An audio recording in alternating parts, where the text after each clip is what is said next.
ஓம் சாந்தி. எல்லோரும் குஷியாக இருக்கிறீங்களா? 10/9/2024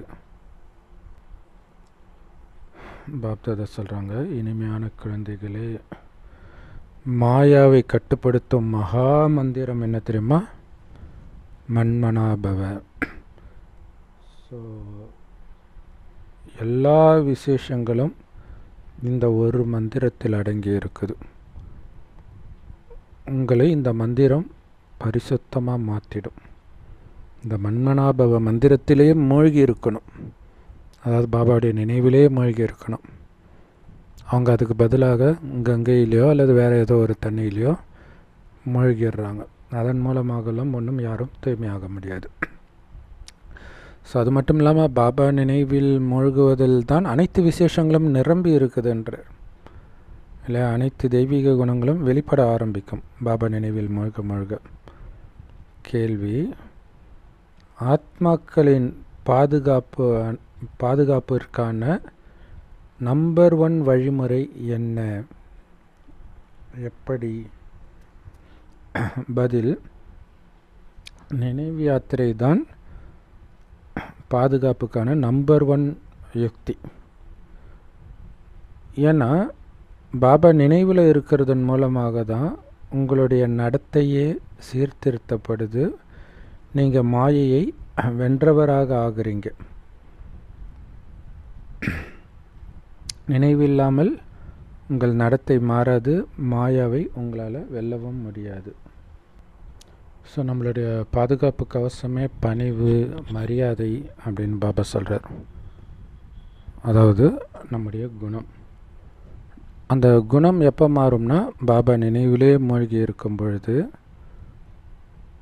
அந்த ஆத்ம பலம் வரும். அப்போ நம்மை மீறிய எண்ணங்கள் வராது. உடனடியாக நம்ம செய்கிற தப்பு என்னன்னு நமக்கு தெரியும். அதனால் தப்பு பண்ண மாட்டீங்க. அதன் மூலமாக மாயை வென்றவராக ஆவீங்க. நினைவின் மூலமாக உங்களுடைய அழுக்கான கர்மேந்திரியங்கள் குளிர்ச்சி அடைஞ்சிடுது. நினைவின் மூலமாகத்தான் உங்களுக்கு சக்தி கிடைக்கிது. ஸோ அதனால் ஞானம்ங்கிற கத்தியில் நினைவின் பலம் இருக்கணும் அப்படின்னு பாபா சொல்கிறார். ஸோ பாபா நினைவில், அதாவது எந்த எண்ணம் வந்தாலும் சரி, வீண் எண்ணம், விகார எண்ணம், எதிர்மறை எண்ணம் எது இருந்தாலும் அப்படியே டக்குன்னு நீங்கள் பாபா கிட்ட நினைக்கும் போது பார்த்திங்கன்னா அப்படியே அந்த ஞாபகம் கட்டாயிடும். அந்த வீண் எண்ணங்களை சிந்திச்சன்றதே மறந்துடும். ஆச்சரியமாக இருக்கும். ஸோ அதுதான் அது. அப்போ என்ன ஆகும்? கர்மேந்திரியங்களும் குளிர்ச்சி அடைஞ்சிடும், சஞ்சலம் அடையாது. ஏன்னா மனம் சஞ்சலப்பட்டால் தான் கர்மேந்திரியம் சஞ்சலப்படும். மனம் அடங்கிடுச்சு அப்படின்னா கர்மேந்திரியமும் அடங்கிடும். ஸோ அதுக்கு நினைவு முக்கியம். நினைவின் மூலமாகத்தான் அப்படி மனதை கட்டுப்படுத்தக்கூடிய சக்தி வருது. ஆத்மாவுக்கு சக்தி வந்துடுச்சுனாலே மனம் சஞ்சலம் அடையாது. ஸோ அதனால் இந்த ஞானத்தை நீங்கள் உங்களுக்கு பிரயோகப்படுத்தினாலும் சரி, மற்றவர்களுக்கு கொடுக்கணுன்னாலும் சரி, அதில் நினைவுன்ற கூர்மை இருக்கணும். இந்த ஞான வாலி நினைவின் பலம் இருக்கணும். ஸோ அப்போ தான் இது சரி அப்படின்னு தெரிந்து உடனே மாறக்கூடிய சக்தி உங்களுக்கு நினைவின் பலத்தினால தான் கிடைக்கும். இல்லாட்டினா தெரிந்தும் தப்பு பண்ணுவீங்க. ஸோ நினைவின் மூலமாக மட்டும்தான் நீங்கள் மிக இனிமையானவராக, சதோ பிரதானமானவராக, யாருக்கும் துக்கம் கொடுக்காதவராக மாறுவீங்க. இப்போ எவ்வளோ முக்கியம் அந்த நினைவு அதில் தான் எல்லாமே இருக்குது இல்லையா? சத்தியுகத்து குணத்தை அப்படியே இங்கே எடுத்துகிட்டு வருது. சத்தியுகத்துக்கும் கலியுகத்துக்கும் இரவு பகலுக்கான வித்தியாசம். ஆனால் அந்த வித்தியாசத்தை நினைவின் மூலமாகத்தான் நாம் அடையிறோம். ஸோ யாருக்கும் துக்கம் கொடுக்கறது கிடையாது. அதனால் நினைவு யாத்திரையில் ஒருபோதும் பலகீனமானவர்களாக ஆகிடாதீங்க. எந்த அளவுக்கு நான் நினைவில் இருக்கிறேன் அப்படின்னு உங்களை நீங்களே கேளுங்க அப்படின்னு பாபா சொல்கிறார். அதில் நினைவில் பலகீனமாக ஆகிடக்கூடாதுன்றார். எது பலகீனமாக்கும்? சுற்றி இருக்கிற விஷயங்கள் எல்லாமே உங்களுடைய நினைவை பலகீனமாக்கிடும். அதனால் நான் எந்த அளவுக்கு நினைவு யாத்திரையில் இருக்கிறேன் அப்படின்னு செக் பண்ணிக்கிட்டே இருக்கணும். நினைவு இருக்கா? நினைவு இருந்தால் அந்த ஒரு போதை இருக்கும். அந்த போதை இருக்கும்போது வீண் எண்ணங்களின் மீது ஆர்வம் வராது. உலகில் விஷயங்களின் மீது உலகில் விஷயம் ஆர்வம் வந்த பிறகு உங்களால் பாபா நினைக்க முடியாது. ஏன்னா ஆல்ரெடி ஆத்மா பலகீனம் ஆயிடுச்சு. ஸோ நினைவின் யாத்திரையை பலமாக வச்சுக்கிட்டிங்கனாலே உங்களுக்கு பாதுகாப்பு. ஸோ அதனால் பலமாக சக்திசாலியாக இருக்குதா நினைவு யாத்திரை அப்படின்னு உங்களை நீங்களே கேட்டுக்கிட்டே இருக்கணும்.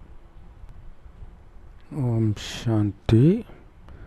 இனிமையிலும் இனிமையான ஆன்மீக குழந்தைகளுக்கு தினம் தினம் பாபா எச்சரிக்கை கொடுக்க வேண்டியதாக இருக்குது. என்ன எச்சரிக்கை? Safety first. பாதுகாப்பு முக்கியம். இதில் எல்லாத்துலேயுமே சேஃப்டி ஃபஸ்ட்டுன்னுவாங்க. உங்களுடைய பாதுகாப்பு என்ன? நினைவு யாத்திரை தான் உங்களை பாதுகாப்பாக வச்சிருக்கிறது. பாதுகாப்பு கவசன்றது நினைவு யாத்திரை தான். பக்தி மார்க்கத்தில் சரவண பொய்கையில் முருகன் வளரும்போது அந்த அவங்க இருக்கக்கூடிய அந்த குடிலை சுற்றி ஒரு சூக்ஷ்மமான ஒரு கோட்டை இருக்கும், பாதுகாப்பு சுவர் இருக்கும். ஸோ அது எப்படி உருவாகுது? நினைவு யாத்திரையின் மூலமாக உருவாகுது. ஸோ அது மாதிரி அந்த கலியுகம் அழிவு நெருங்க நெருங்க கொஞ்சம் அசுரகுணம் வெளிப்படுத்திட்டாலே முடிஞ்சு போச்சு. இப்போ நம்ம பார்க்குறோம் இல்லையா, மகாவிஷ்ணு ஸ்லைட்டாக அசுரகுணத்தை வெளிப்படுத்தினார், பாவம் எவ்வளோ பெரிய பிரச்சனையில் சிக்கிறார். ஸோ நினைவு யாத்திரை அவங்களுக்கு பாபா நினைவு தெரியாது. ஸோ நம்ம ரொம்ப ஜாக்கிரதையாக இருக்கணும். அதே சூழ்நிலையில் நாம் இருக்கும் பொழுது நினைவு இல்லாமல் ஞானத்தை கொடுத்தோம்னா நமக்கும் அதே நிலைமை தான் வரும். ஸோ அதனால் குழந்தைங்களுக்கு ரொம்ப முக்கியமான விஷயமே நினைவு யாத்திரை தான் பாபா சொல்கிறார். ஸோ பாபா சொல்கிறாரு, எந்த அளவுக்கு நீங்கள் நினைவு யாத்திரையிலே மூழ்கி இருக்கிறீங்களோ அந்த அளவுக்கு உங்களுக்கு சந்தோஷம் இருக்கும், நல்ல மேனஸ் இருக்கும், நல்ல நடத்தை இருக்கும்ன்றார். நினைக்க நினைக்க சந்தோஷமும் இருக்கும், அந்த பணிவு இருக்கும். அது ரொம்ப முக்கியமானது. இந்த பழைய படங்களில் அந்த சிவனடியார்கள், அந்த சிவாஜி திருவரச்செல்வரில் நடித்தார் இல்லையா, ஒரு வயசான சிவாஜி, ஆடு பாம்பு ஏதோ ஒரு பாட்டு வரும், நாதர் முடி மீதி இருக்கும். ஸோ அந்த பேசுகிற விதம் அவ்வளோ நல்லா இருக்கும். ஸோ அந்த மாதிரி ஒரு தன்மையாக பேசுகிறது, இது எல்லாமே பாபா நினைவிலே மூழ்கினா தான் உங்களுக்கு சாத்தியம். சந்தோஷமும் இருக்கும், திருப்தியாகவும் இருப்பீங்க. அது மட்டும் இல்லை, நீங்கள் தூய்மை ஆகணும் இல்லையா? தூய்மை ஆகணும்னா பிரம்மச்சரிய விரதம் மட்டும் கிடையாது, குணத்திலும் அழுக்கு இருக்கக்கூடாது, எந்த விதமான அழுக்கும் இருக்கக்கூடாது. கோபம், பற்று, அகங்காரம் அப்படி இருந்தால் தான் அதுக்கு பேர் தூய்மை. ஸோ அது நினைவு யாத்திரையின் மூலமாக மட்டும்தான் சாத்தியம். நீங்கள் எல்லோருமே உங்களுடைய நடத்தையை சீர்திருத்திக்கணும். அதனால் செக் பண்ணுங்க, என்னுடைய நடத்தை மற்றவர்களுக்கு துக்கம் கொடுக்குற மாதிரி இருக்குதா? ஒருத்தர்கிட்ட ஒரு அரை மணி நேரம் 1 மணி நேரம் பேசிட்டு வந்துட்டு நீங்கள் பாபா நினைச்சாலே உங்களுக்கு தெரிஞ்சிடும் உங்கள் பேச்சில் அகங்காரம், ஆணவம் இருந்ததா அப்படின்ட்டு. அதே மாதிரி மற்றவர் உங்களிடம் பேசியிருந்தால் உங்களுக்கு என்னென்ன வீண் எண்ணம், துக்கம் வரும். அப்படி தானே மற்றவர்களுக்கும் வந்திருக்கும். ஸோ அப்போ இதை நான் மாற்றிக்கணுமே, இது என்னுடைய இயல்பான சுபாவமாக இருக்குதே, அப்போ அதை மாற்றிக்கிறதுக்கு நான் எவ்வளவு பாடுபடணும் அப்படிங்கிறதுல கவனம் வைக்கணும். ஸோ அது ரொம்ப முக்கியமான விஷயம். ஃபஸ்ட்டு திட்டினாதான் துக்கம் கொடுக்குறான்னு இருப்போம். அப்புறம் தான் தெரியும் நமக்கு. இப்போ பார்த்திங்கன்னா அந்த குத்தி பேசுகிறதுன்னு ஒன்று இருக்குது இல்லையா, நக்கல், நையாண்டி, அதுவே துக்கத்தை தான் கொடுக்கும். ஸோ அது நமக்குள்ளே எப்படியோ வந்திருக்கலாம். ஸ்கூலில் சில பசங்க பேசுகிறது கூட தான் நம்ம இருந்திருப்போம், நம்ம அறியாமல் அந்த குணம் அடுத்து வேறு கிளாஸ்க்கு போனதுக்கப்புறம் வந்துட்டுருக்கும். அதுக்கப்புறம் அப்படியே ரத்தத்தில் ஊறிடும். ஸோ அதை இப்போ நீக்கணும்னா அப்படியே பாபா நினைவிலே இருந்து, பாபா நீ எப்படியெல்லாம் பேசுவ பாபா. ஜானகிதாதி கடைசி நேரத்துலலாம் சொல்லுவாங்களே மேடையிலே, பாபா நீ எங்களை எப்படி பார்த்துக்கிட்ட பாபா, எவ்வளோ அன்பாக இருந்த பாபா. இப்போ சொல்ல சொல்ல சொல்ல சொல்ல அவரோட மட்டுமே அவங்க வாழ்ந்ததை நினைக்க நினைக்க அவருடைய குணமே இவங்களுடைய குணமாக மாறுது. ஸோ அதை தான் நினைக்க சொல்கிறார்.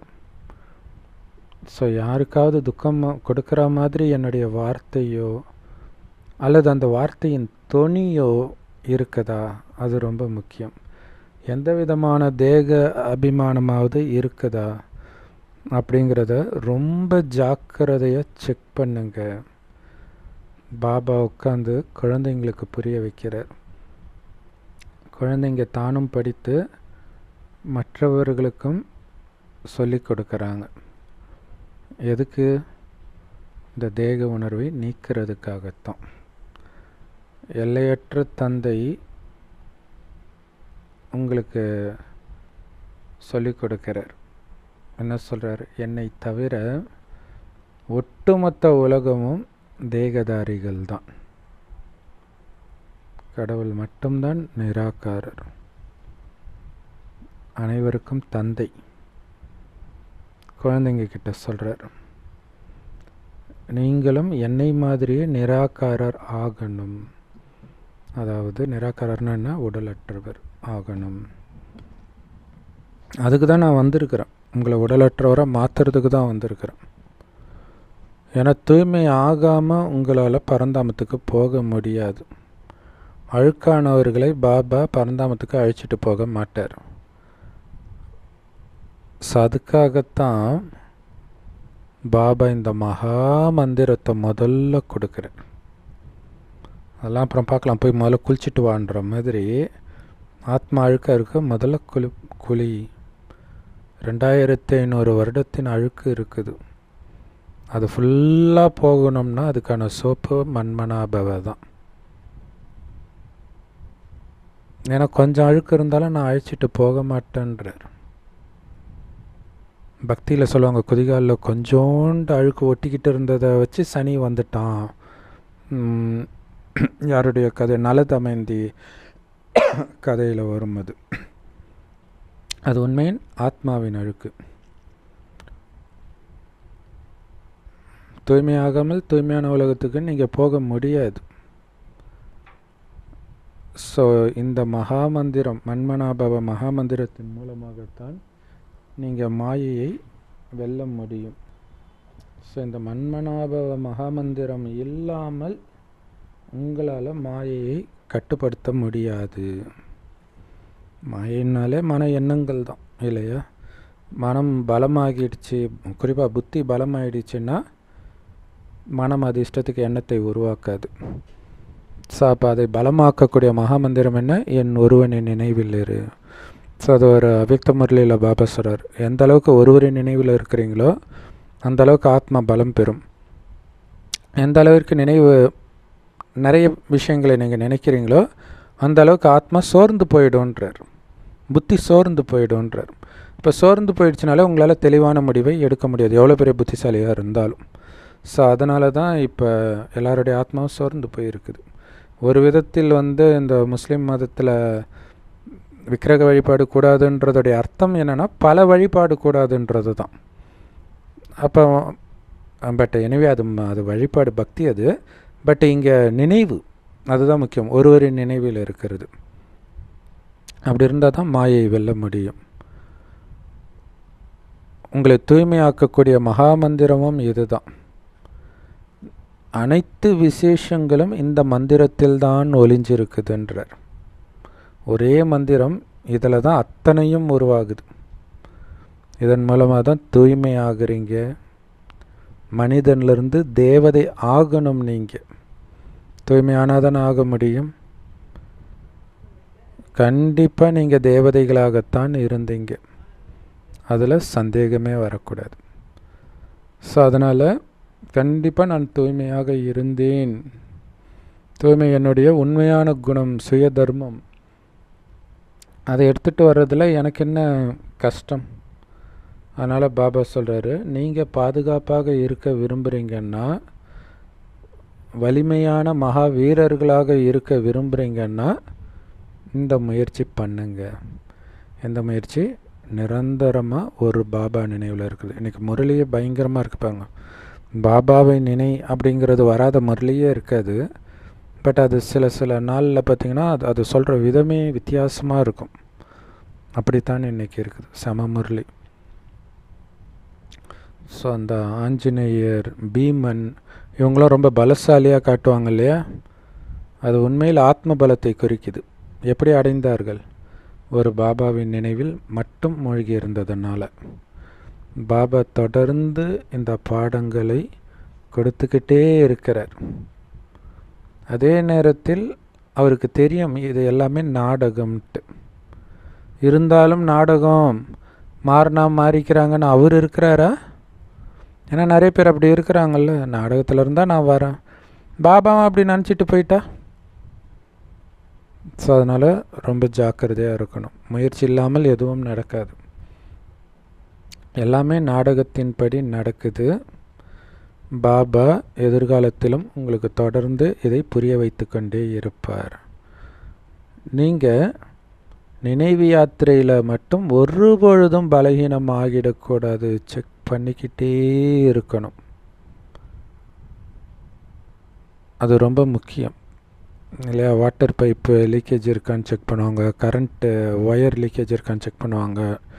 அப்படி ரெகுலராக செக் பண்ணிட்டா பிரச்சனை இல்லை, இல்லாட்டினா ரொம்ப ஆபத்தாயிடும். அதே மாதிரி தான் நினைவு யாத்திரை பலகீனமாக இருக்குதான்னு நீங்கள் செக் பண்ணலைன்னு வச்சுக்கோங்களேன், அந்த நேரம் மாயா வந்துடுச்சுன்னா அவ்வளோதான், எல்லா அசுர குணங்களும் வெளிப்பட்டுரும், 0 மார்க் வாங்கிடுவீங்க. ஸோ அதனால் நினைவு யாத்திரையில் பலகீனமாக இருக்கக்கூடாது. பந்தனத்தில் இருக்கக்கூடிய கோபிகைகள் தாய்மார்கள் வெளியில் இருக்கிறாங்களே குடும்பத்தில், அவங்க பாபாவோடவே மதுபனில் இருக்கிறவர்களை விட அதிகமாக நினைவு செய்கிறாங்க. ஏன்னா அவங்க பாபாவை பார்க்கணும் சந்திக்கணும்னு துடிச்சிட்டு இருக்கிறாங்க. அப்போ அந்த நினைவு இருந்துக்கிட்டே தானே இருக்கும் இல்லையா? ஆனால் ஏற்கனவே அவரை சந்தித்தவர்கள் திருப்தி அடைஞ்சிடறாங்க, அவங்க வயிறு ஃபுல்லாகிடுது. யார்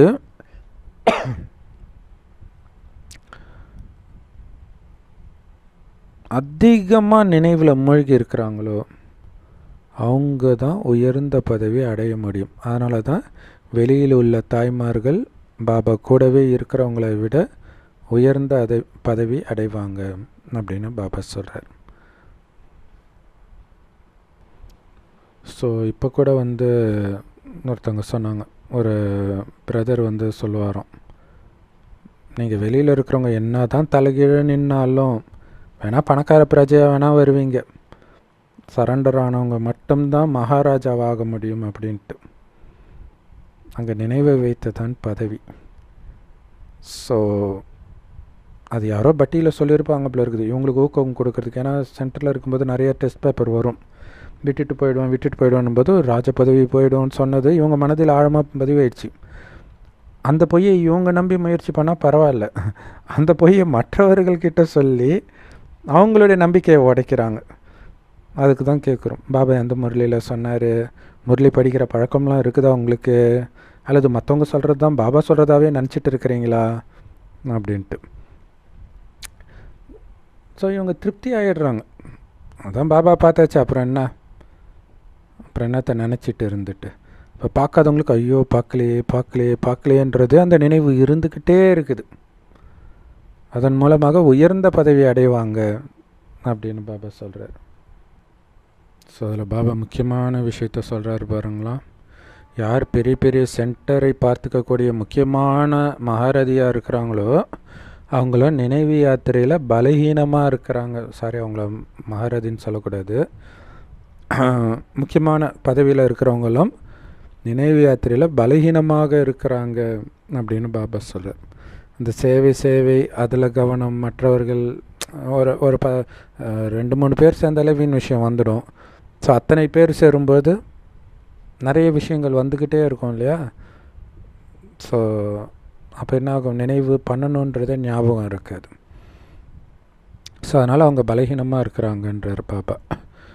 ஸோ நினைவின் பலம் நல்லா இருக்கணும். நினைவின் பலம் ஞான வாளில் இல்லாத காரணத்தினால தான் இந்த அம்பு யாரையும் தைக்க மாட்டேங்குது. நீங்கள் விடுற ஞான அம்பு மொக்கையாக இருக்குது, அது ஷார்ப்பாக இருக்கணும் இல்லையா? ஸோ அந்த கூர்மை நினைவு தான் அந்த ஷார்ப்னஸ் இல்லாததுனால அந்த ஞான அம்பு யாரையும் தைக்க மாட்டேங்குது, ஞான வாள் யாரையும் வெட்ட மாட்டேங்குது, அதாவது பலியாக்க மாட்டேங்குது, பாபா குழந்தை ஆக்க மாட்டேங்குது. அவங்க முழுசாக இறக்கிறது கிடையாது. ஏன்னா நீங்கள் முழுசாக இறக்கிறது கிடையாது. எல்லோரும் சொல்கிறது என்ன, சென்டரில் சிஸ்டர் சரியில்லை, பிரதர் சரியில்லை, அந்த சரண்டர் சிஸ்டர்ஸ் கிட்டலாம் அந்த ஒரு அன்பு, அந்த ஒரு தன்மை, தெய்வீக குணம் எதுவுமே இல்லை, இப்படிலாம் சொல்கிறாங்க. ஏன் இல்லை? நினைவு யாத்திரை இல்லை. ஸோ அப்போ யார் பக்காவாக இருக்கிறாங்களோ, இது முன்னாடி ஜென்ரேஷன்லாம் பார்த்திங்கன்னா அந்த சிஸ்டரை பார்த்தே நான் சரண்டர் ஆகிட்டேன் அப்படின்னுவாங்க, அந்த பிரதரை பார்த்தே நான் சரண்டர் ஆகிட்டேன்னுவாங்க. ஸோ அப்போ அந்த அன்புக்கு பின்னாடி நினைவின் பலம் இருக்குது. ஸோ அந்த நினைவின் பலம் இல்லாததுனால நம்ம குணம் மாறுறதில்ல, குணம் மாறுறதுனால மற்றவங்களும் மாறுறது கிடையாது. நம்மளே முழுசாக சாகாதும்போது மற்றவர்கள் நம்ம விடுற அம்பில் எப்படி சாவாங்க, அதாவது பலியாவாங்க. குழந்தைங்க மக்கள் மீது இந்த ஞான பானம் விட்டு உயிரோடு இறக்க வைக்கிறதுக்கு முயற்சி பண்ணுறீங்க, பாபாவுடையராக்கிறதுக்கு முயற்சி பண்ணுறீங்க. ஆனால் அவங்க சாகலை, பாபா கிட்ட பலி ஆகலை அப்படின்னா கண்டிப்பாக ஞான வாலில் ஏதோ தப்பு இருக்குது, கூர்மை இல்லை, யோக பலம் இல்லை. ஸோ பாபாவுக்கு தெரியும் நாடகப்படி எல்லாம் கரெக்டாக தான் நடக்குதுன்ட்டு. இருந்தாலும் எதிர்காலத்துக்காக பாபா உங்களுக்கு புரிய வச்சுக்கிட்டே இருக்கிறார். நீங்கள் ஒவ்வொருத்தரும் உங்களுடைய இதயத்தை கேட்கலாம், எவ்வளவு நேரம்தான் நீங்கள் உண்மையில் நினைவில் இருக்கிறீங்க, அந்த நினைவு எவ்வளோ சக்திசாலியாக இருக்குது, எவ்வளோ நேரம் நினைவில் இருக்கிறீங்க, அது எவ்வளோ பவர்ஃபுல்லாக இருக்குது. அந்த நினைவு கலப்படம் இல்லாமல் இருக்கா, வெறும் பாபா நினைவில் இருக்கா, எப்படி தெரிஞ்சுக்கிறது? அந்த ஆனந்தம் இருக்கும், வீண் எண்ணங்கள் வராது, வெளி உலக கவர்ச்சி இருக்காது. அப்படி உங்களால் எவ்வளோ நேரம் இருக்க முடியுது அப்படின்னு செக் பண்ணுங்கன்ற. ஏன்னா நினைவின் மூலமாகத்தான் உங்களுக்கு பலம் கிடைக்கும், சக்தி கிடைக்கும். அதனால தான் ஞான வாலில் யோகத்தின் பலம் தேவை, நினைவின் பலம் தேவைன்னு சொல்லப்படுது.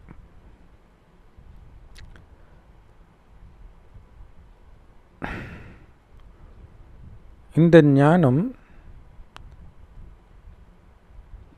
புரிய வைக்கிறது ரொம்ப ஈஸி. இப்போ சமீபமாக பார்த்திங்கன்னா ஏதோ ஒரு முஸ்லீம் நாடு, சவுதின்னு நினைக்கிறேன், அங்கே பாகிஸ்தானை சார்ந்த ஒரு 7-8 பேர் ஒரு 13 வயசு பொண்ணை கற்பழிச்சிருக்கிறாங்க. ஸோ அங்கே தண்டனை மரண தண்டனை இல்லையா, மற்றவர்களுக்கு பயம் வரணுன்ட்டு அதை வீடியோ எடுத்து அரசாங்கமே வெளியிட்டிருக்கு. அப்போ ஒவ்வொருத்தரையும் கூப்பிட்டு கத்தியால் வெட்டுறாங்க. ஒரே வெட்டில் அப்படியே தலை துண்டாகுது. பார்க்குறவங்களுக்கு ஆச்சரியமாக இருக்கும், அது எப்படி ஒரே வெட்டில் போகுது. இப்போ அந்தளவுக்கு ஷார்ப்பு, வேகம் எல்லாமே இருக்கும்.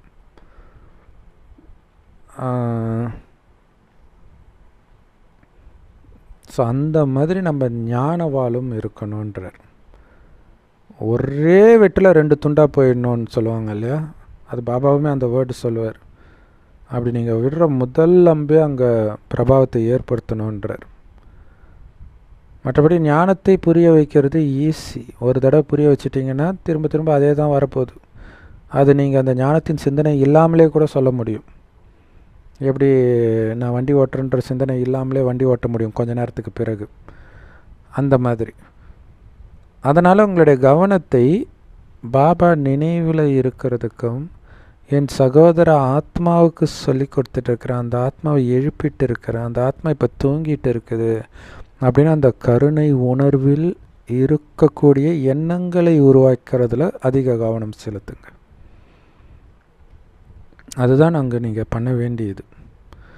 எந்த அளவிற்கு நீங்கள் நினைவில் மூழ்கி இருக்கிறீங்களோ அந்த அளவுக்கு மிக மிக இனிமையானவர்களாக நீங்கள் மாறுவீங்க.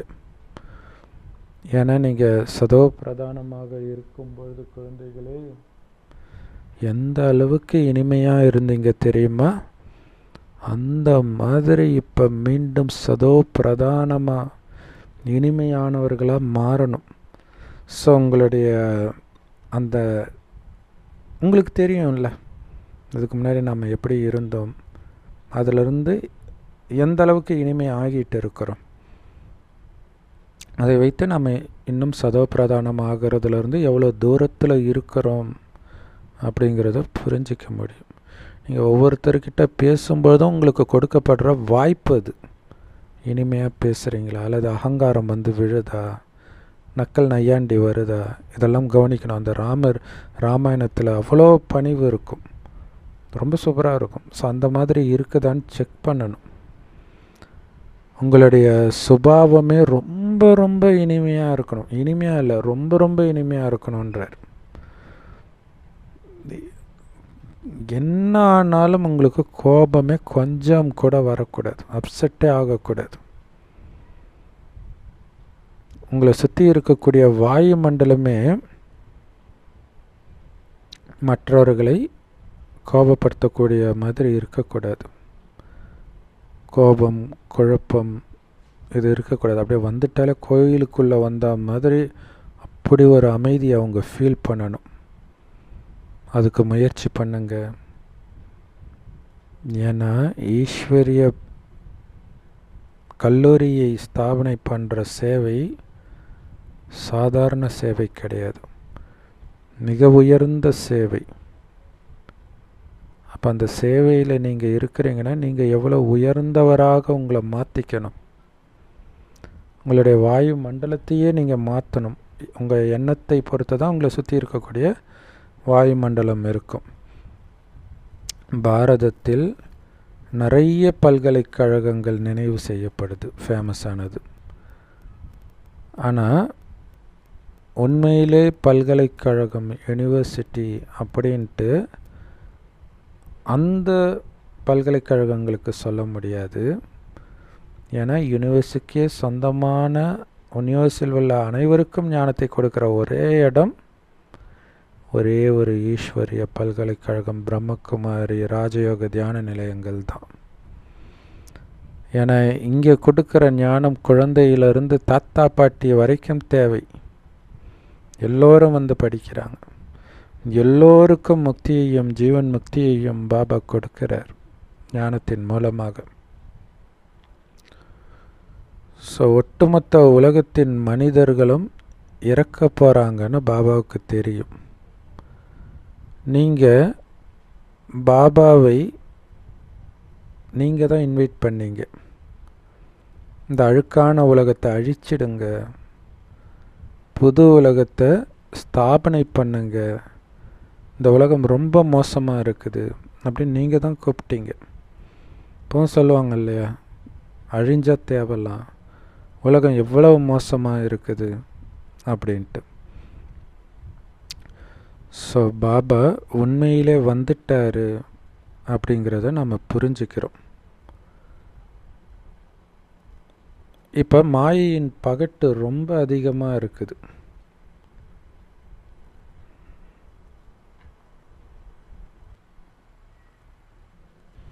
ஸோ பாபாவை கூப்பிட்டதும் நாம தான், வந்திருக்கிறதும் பாபா தான் அப்படின்னு நம்ம புரிஞ்சுக்கிட்டோம்.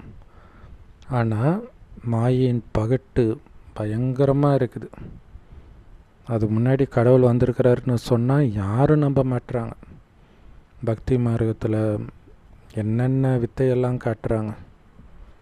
இங்கே சாதாரண ஒரு தாத்தா ஃபோட்டோ வச்சுட்டு இவர் உடம்புல பாபா வந்திருக்கிறாருன்னா யாரும் நம்ப மாட்டுறாங்க.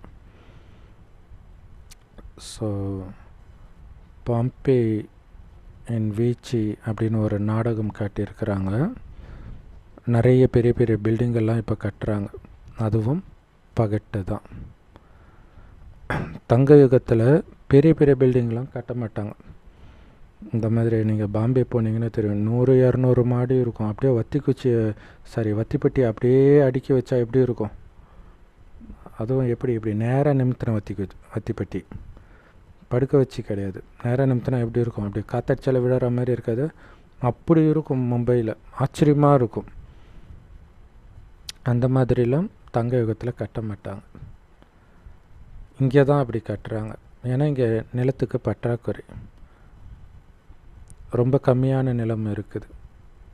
மும்பையிலே எல்லாரும் வாழணும்னு ஆசைப்பட்டால் ஏது இடம்? அதனால் போடு 100 மாடி 200 மாடின்னு கட்டி ஃப்ளாட்டாக விற்கிறாங்க, இல்லாட்டினா வாடகைக்கு விடுறாங்க. பாபா சொல்கிறாரு, விநாசம் நடக்கும்போது முதல்ல இந்த பெரிய பெரிய பில்டிங் தான் விழும். கரெக்டு தானே இல்லையா? ஸ்லைட்டாக நிலநடுக்கம் வந்தாலே இந்த மாதிரி பெரிய பெரிய பில்டிங் தான் விழும். அப்போ எவ்வளோ ரிஸ்க் இருக்குது பாருங்களா அதில். நீங்கள் அதை பார்த்தாலே நமக்கு பயமாக இருக்கும். ஆக்சுவலாக பஸ்ஸில் போகும்போது பார்க்கும்போது எப்படா இப்படி கட்டியிருக்கிறாங்க, சின்ன காற்றடிச்சா கூட ஊழ்ந்துரும்பில் இருக்குதுன்னு நமக்கே தோணும். இதுக்கு முன்னாடிலாம் இவ்வளோ உயரமான பில்டிங்லாம் கட்டுறது கிடையாது இல்லை. நமக்கு தெரிஞ்சு தமிழ்நாட்டில் வந்து எல்ஐசி பில்டிங் தான் பெரிய பில்டிங்னுவாங்க, 14 மாடியோ 7 மாடியோ சொல்லுவாங்க. ஸோ இப்போ எல்லாம் பெரிய பெரிய பில்டிங் ஆயிடுச்சு.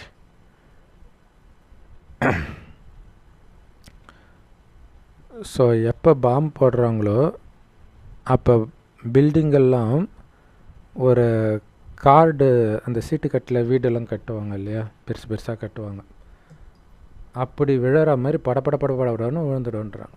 இதெல்லாம் நம்ம இப்போ பார்க்குறோம்ல, பாலஸ்தீனத்தில், உக்ரைனில் எல்லாம் அப்படி அழிக்கிறத நம்ம பார்க்குறோம்.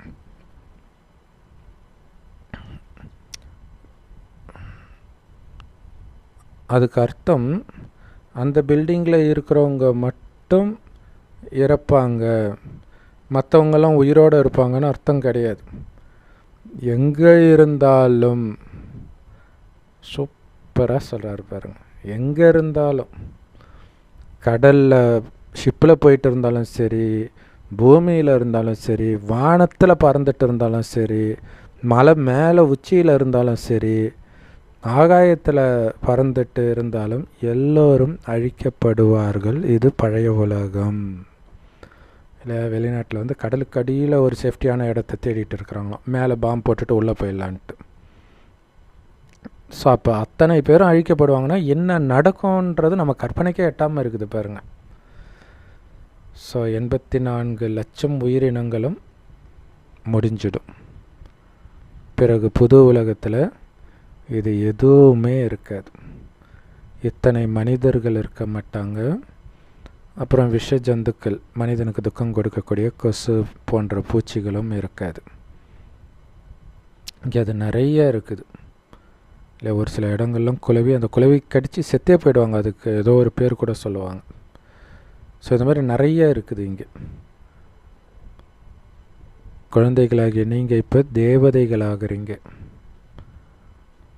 அதனால் அங்கே இருக்கிற எல்லாமே சதோ பிரதானமாகிடும் உங்களுக்காக. தேவதைன்னா சும்மாவா? காற்றில் வாசனை அடிக்கும்ன்றார். அப்போ எப்படி இருக்கும் யோசிச்சு பாருங்கள்.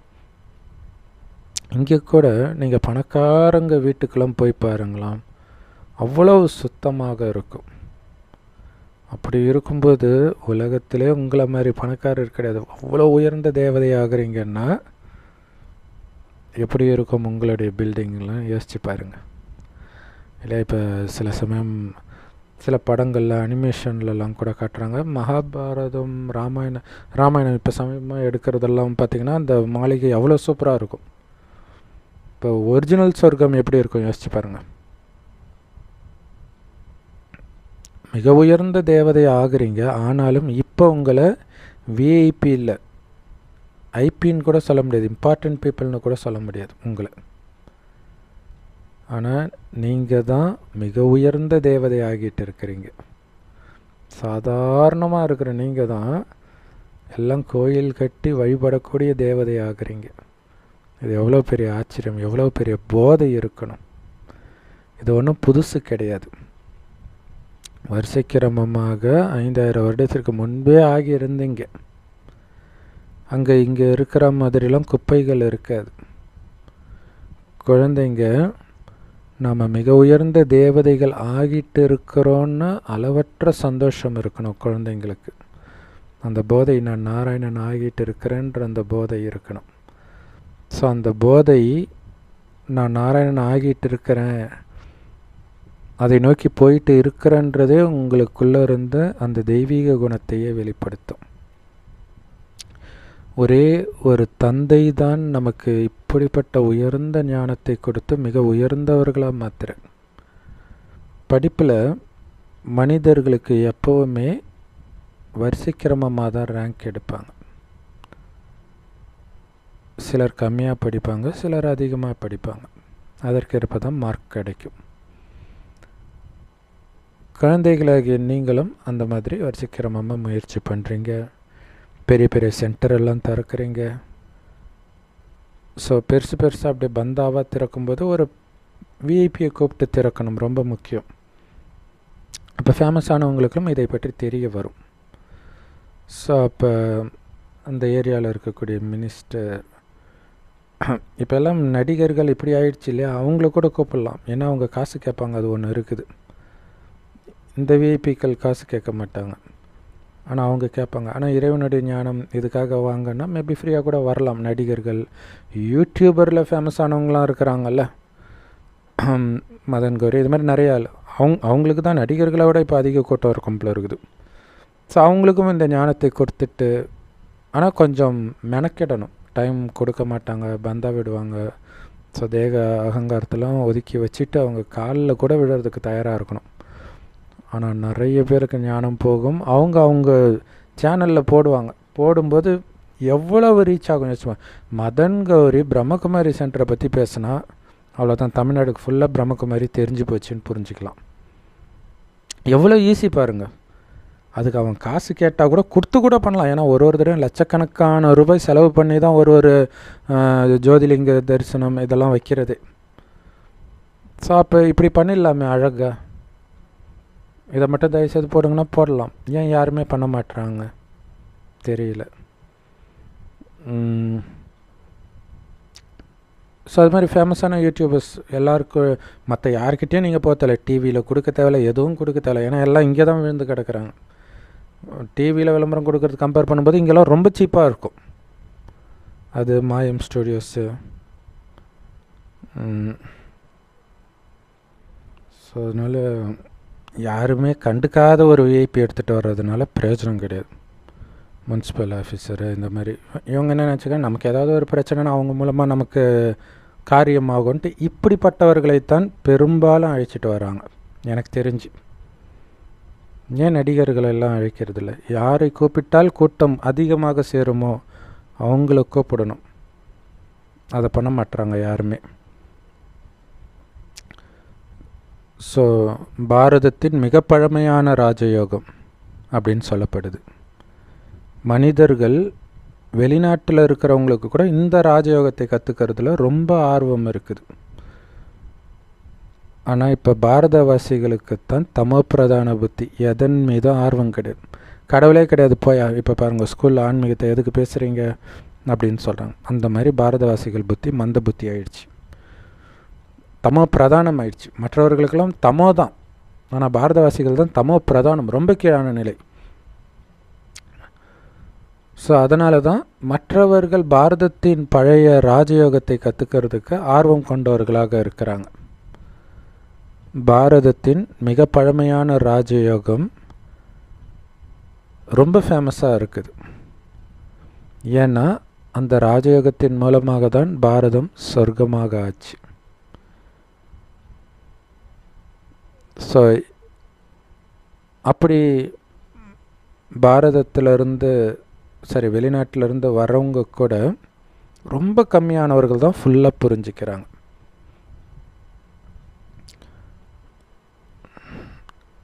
சொர்க்கம் கடந்து போயிடுச்சு, கடந்த காலம் ஆயிடுச்சு, மீண்டும் கண்டிப்பாக வரும். சொர்க்கம்தான் உண்மையிலே உலகத்தின் மிகப்பெரிய அதிசயம். இன்றைக்கி கலியுகத்தில் 7 அதிசயங்கள் சொல்கிறாங்க இல்லையா, அதெல்லாம் கிட்ட கூட நெருங்க முடியாது சொர்க்கத்துக்கிட்ட. திரும்புகிற பக்கமெல்லாம் அதிசயம், அங்கேயே இருக்க வேற போகிறீங்க. இப்போ எவ்வளோ சந்தோஷம் இருக்கணும். அதாவது எல்லா மதத்திலையும் அந்த சொர்க்கத்துக்கு மகிமை பாடுறாங்கல்ல. சொர்க்கம் மற்றும் நரகம், சிவாலயம் மற்றும் வேசியாலயம். குழந்தைங்க இப்போ வரிசைக்கிரமமான முயற்சிப்படி ஞாபகம் வச்சுக்கிறீங்க என்னென்ன. நான் இப்பொழுது சிவாலயத்துக்கு போகணும். கோயிலுக்கு போகணுன்னாலே குளிச்சுட்டு தானே போவீங்க. இப்போ ஒரிஜினல் சிவாலயத்துக்கு ஆத்மாவை குளிப்பாட்டி தூய்மையாக்கி கொஞ்சம் கூட அழுக்கு இல்லாமல் ஆக்கி தானே போகணும். அப்போ சிவாலயத்துக்கு போயிட்டு இருக்கிறேன்னு தெரிந்தாலே உங்கள் ஆத்மா தூய்மையாகிட்டே இருக்கும், அந்த நினைவிலேயே தூய்மையாகிட்டு இருக்கும். ஸோ அங்கே போகணும்னா பாபாவை நினைவு பண்ணிக்கிட்டே இருக்கணும். அனைவரையும் அழைச்சிட்டு போகிற வழிகாட்டி அவர், கைப்பிடிச்சி கூட்டுட்டு போகிறார். பக்தியை இரவுனும் ஞானத்தை பகல்னும் சொல்லப்படுது. இது எல்லையற்ற விஷயம். இல்லை, எல்லைக்குட்பட்ட இரவு பகல் கிடையாது, எல்லைக்கு அப்பாற்பட்ட இரவு பகல். 5000 வருட காலச்சக்கரத்தில் பாதி, அதாவது 2500 வருஷம் இரவு, அடுத்த 2500 வருஷம் பகல். அதுதான் எல்லையற்ற விஷயம்னு பாபா சொல்கிறார். ஸோ பழையதுக்கும் புதியதுக்கும் ரொம்ப வித்தியாசம் இருக்கும் தானே. ஒரு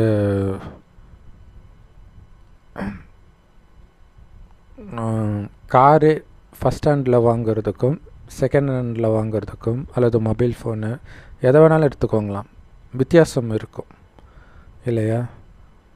புதுசாக வாங்கும்போது அது சூப்பராக இருக்கும், பழசுனாலே அதை விற்கும்போதே அவன் பிரச்சனை இருக்கிறதுனால தான் விற்பான். அந்த மாதிரி 2500 வருஷம் அனுபவித்து மீதி இருக்கிறத தான் நரகத்தில் இருக்கிறவங்க அனுபவிக்கிறாங்கன்னா எவ்வளோ வித்தியாசம் இருந்திருக்கும் யோசிச்சு பாருங்க. பாரதத்திலிருந்து சொர்க்கத்தை கொள்ளையடிச்சிட்டு போனாங்கன்னு சொல்கிறாங்க. ஆனால் சொர்க்கத்தில் இருந்த செல்வம் எவ்வளோ இருந்துச்சு, அது நரகத்தில் இருந்ததை தான் கொள்ளையடித்தாங்க. சொர்க்கத்தில் எவ்வளோ இருக்கும், அங்கே கொள்ளையடிக்க யாருமே வரமாட்டாங்க. அப்போ எப்படி இருக்கும்?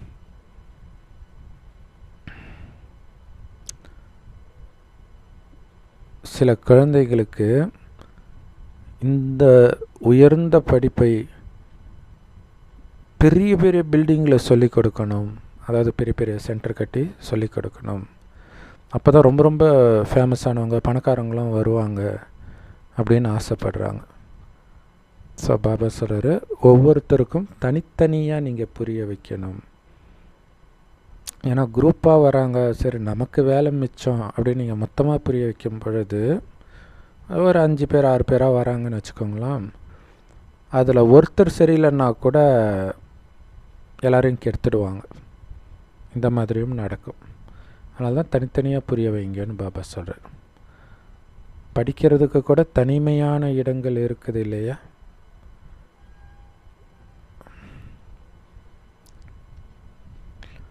அதே மாதிரி பிரம்ம ஞானிகளுடைய ஆசிரமங்கள் எப்போவுமே சிட்டியிலேருந்து ரொம்ப தூரமாக இருக்கும், தனியாக இருக்கும்.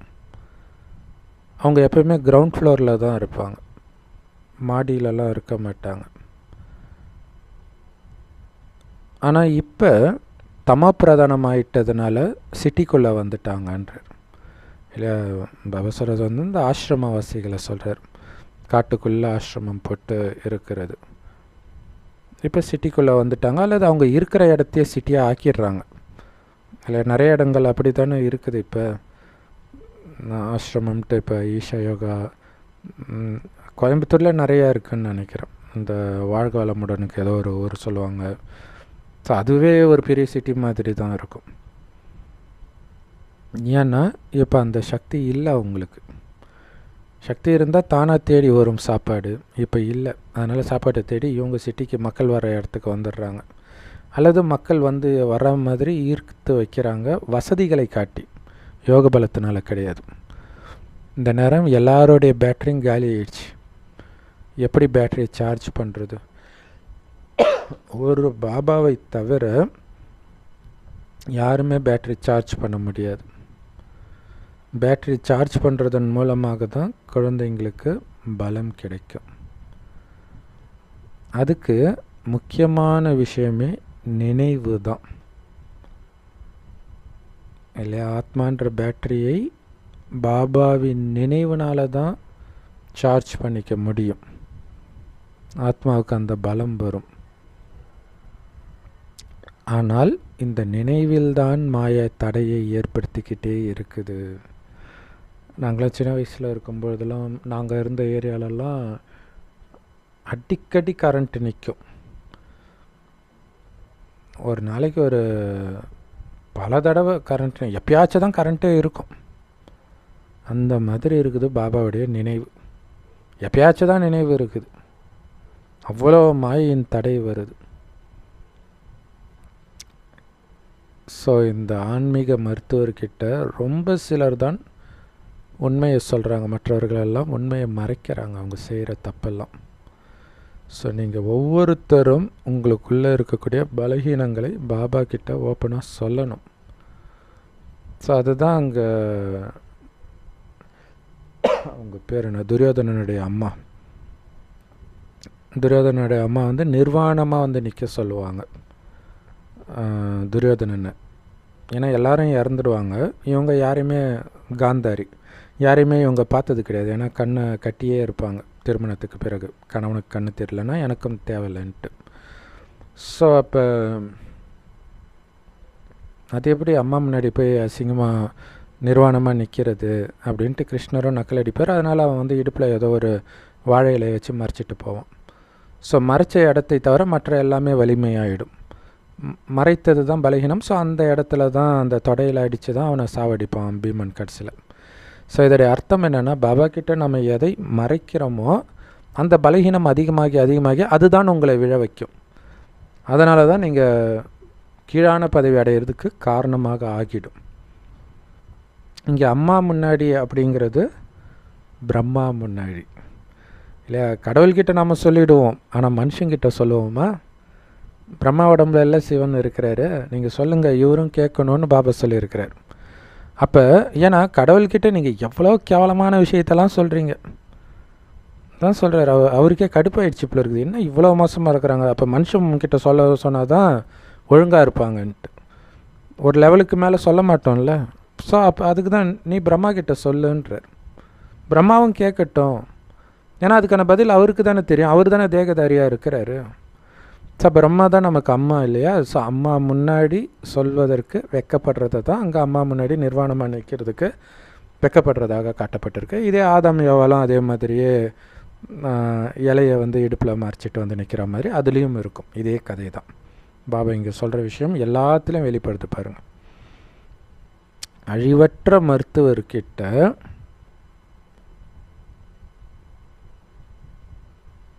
இந்த ஜென்மத்தில் நீங்கள் செய்த அனைத்து தவறுகளையும் சொல்லுங்கள். அதை வைத்தே முன் ஜென்மங்கள்லாம் என்னென்ன பண்ணியிருப்பீங்கன்னு தெரியும். ஏன்னா அந்த பாவத்தை செய்யக்கூடிய சூழ்நிலை தானே தேடி வரும். நீங்கள் எந்த அளவுக்கு அமைதியாக இருக்கிறீங்களோ அந்த அளவுக்கு ஆத்ம பவர் ஏறி இருக்குன்னு அர்த்தம். பவர் ஏறினா தான் அமைதியாக இருக்க முடியும். அதேமாதிரி இப்போ என்னென்ன பாவம் பண்ணியிருக்கலாம் அதெல்லாம் விட பயங்கரமாக பல ஜென்மம் பண்ணியிருப்பீங்க. அதனால தான் அந்த மாதிரி சூழ்நிலை வருதுன்றதை புரிஞ்சுக்கணும். இல்லையா, அவங்க இப்படி பண்ணதுனால தானே நான் திட்டினேன், கரெக்டு தான், அது தேடி வரும். இப்போ திட்டுறீங்க, மற்றவங்களை காயப்படுத்துறீங்கன்னா இதை விட பல மடங்கு கொலையே பண்ணியிருப்பீங்க பல ஜென்மமாக. ஸோ அதற்காக தான் இது நடக்குதுன்றதை புரிஞ்சுக்கணும். ஸோ அப்போ பாபா வந்து சக்தி கொடுப்பார், அதுக்கேற்ற மாதிரி முரளி கொடுப்பார், டெஸ்ட் பேப்பரையும் கொடுப்பார், பார்க்கவும் செய்வார், ஜெயிக்கிறீங்களான்னு பார்ப்பார். ரொம்ப விழுந்தீங்கன்னா பிடிச்சி தூக்கி விடுவார், கொஞ்சம் கொஞ்சம் தூக்கி விடுவார், அதுக்கப்புறம் விட்டுருவார். இந்த குழந்தை திருந்து அதுக்குள்ளே இருக்குன்ட்டு. ஸோ அப்படி நீங்கள் பாபா கிட்ட சொல்லன்னா உங்களுக்கு மனசாட்சி உறுத்திக்கிட்டே இருக்கும். பாபா கிட்ட சொன்ன பிறகு அப்புறம் உங்கள் மனசு அப்படியே லேசாகிடும் இல்லையா? உங்களுக்குள்ளே வச்சுருக்கிறது ஆபத்து. மனநோயாளிகள்லாம் அப்படி தானே. பெரும்பாலும் மனநோயாளிகள் பார்த்திங்கன்னா ரொம்ப அமைதியானவர்களாக இருப்பாங்க, உள்ளே இருக்கிறத வெளில சொல்லவே மாட்டாங்க. அதுதான் ஒரு டைமுக்கு அப்புறம் வெடித்து சிதறது. ஸோ அதனால தான் சொல்கிறார், மனிதர்கள்கிட்ட சொன்னால் உனக்கு பிரச்சனை ஆகிடும், பாபா கிட்ட சொல்லு. அதே நேரத்தில் உள்ளடக்கம் சக்தி, அதை ரெண்டுத்தையும் குழப்பிக்கக்கூடாது இல்லையா? நினைக்கிறதெல்லாம் வெளில சொல்லக்கூடாதுன்னு பாபா சொல்கிறார். அப்படியே டக்குன்னு பாபா நினைவுலேருந்து அதை மறக்கணும், உள்ளடக்கிடணும். பட் பாபா கிட்ட சொல்லாமல் மறைக்கிறது அபாயம் அப்படின்னு சொல்கிறார். ஸோ மனிதர்கள்கிட்டன்னு தப்பாக புரிஞ்சிக்கக்கூடாது. ஸோ நினைக்கிறதெல்லாம் சொல்லணும்னு தப்பாக புரிஞ்சிக்கக்கூடாது. யார் உண்மையான குழந்தைகளாக ஆகிறாங்களோ அவங்க பாபா கிட்ட எல்லாத்தையும் சொல்லுவாங்க. சின்ன குழந்தைங்க வந்து ஸ்கூலில் நடந்தது ஃபுல்லாக அம்மா கிட்ட ஒப்பிக்கும் பாருங்கள், அந்த மாதிரி சொல்லுவாங்க. பாபா இந்த ஜென்மத்தில் நான் இந்தந்த பாவம்லாம் பண்ணியிருக்கிறேன் பாபா, எனக்கு என்ன நினச்சாலே வெறுப்பாக இருக்குது பாபா, அசிங்கமாக இருக்குது பாபா, எல்லாத்தையும் சொல்லுவாங்க. ஸோ நாளுக்கு நாள் பாபா ஸ்ட்ரெஸ் பண்ணி சொல்கிறார், இது கடைசி ஜென்மம், இதை விட்டால் உனக்கு அடுத்த வாய்ப்பு கிடைக்காது அப்பா கிட்ட பேசுகிறதுக்கு, அப்பா கிட்ட உண்மையை சொல்லி உன்னை திருத்திக்கிறதுக்கு. பாபாவும் கொஞ்ச நாள் தான் இருப்பார், அதுக்கப்புறம் யார்கிட்ட போய் சொல்லுவீங்க? ஸோ தம பிரதானமாக இருக்கிறீங்கனாலே கண்டிப்பாக பாவம் செஞ்சுருக்கிறீங்கன்னு தானே அர்த்தம். அப்போ தம பிரதானமான ஆத்மாக்கள் கண்டிப்பாக பாவம் செஞ்சுக்கிட்டு தானே இருப்பாங்க. அப்போ எப்படி நீங்கள் எந்த பாவமும் செய்யாமல் இருந்திருக்க முடியும்? பாபா சொல்கிறார்,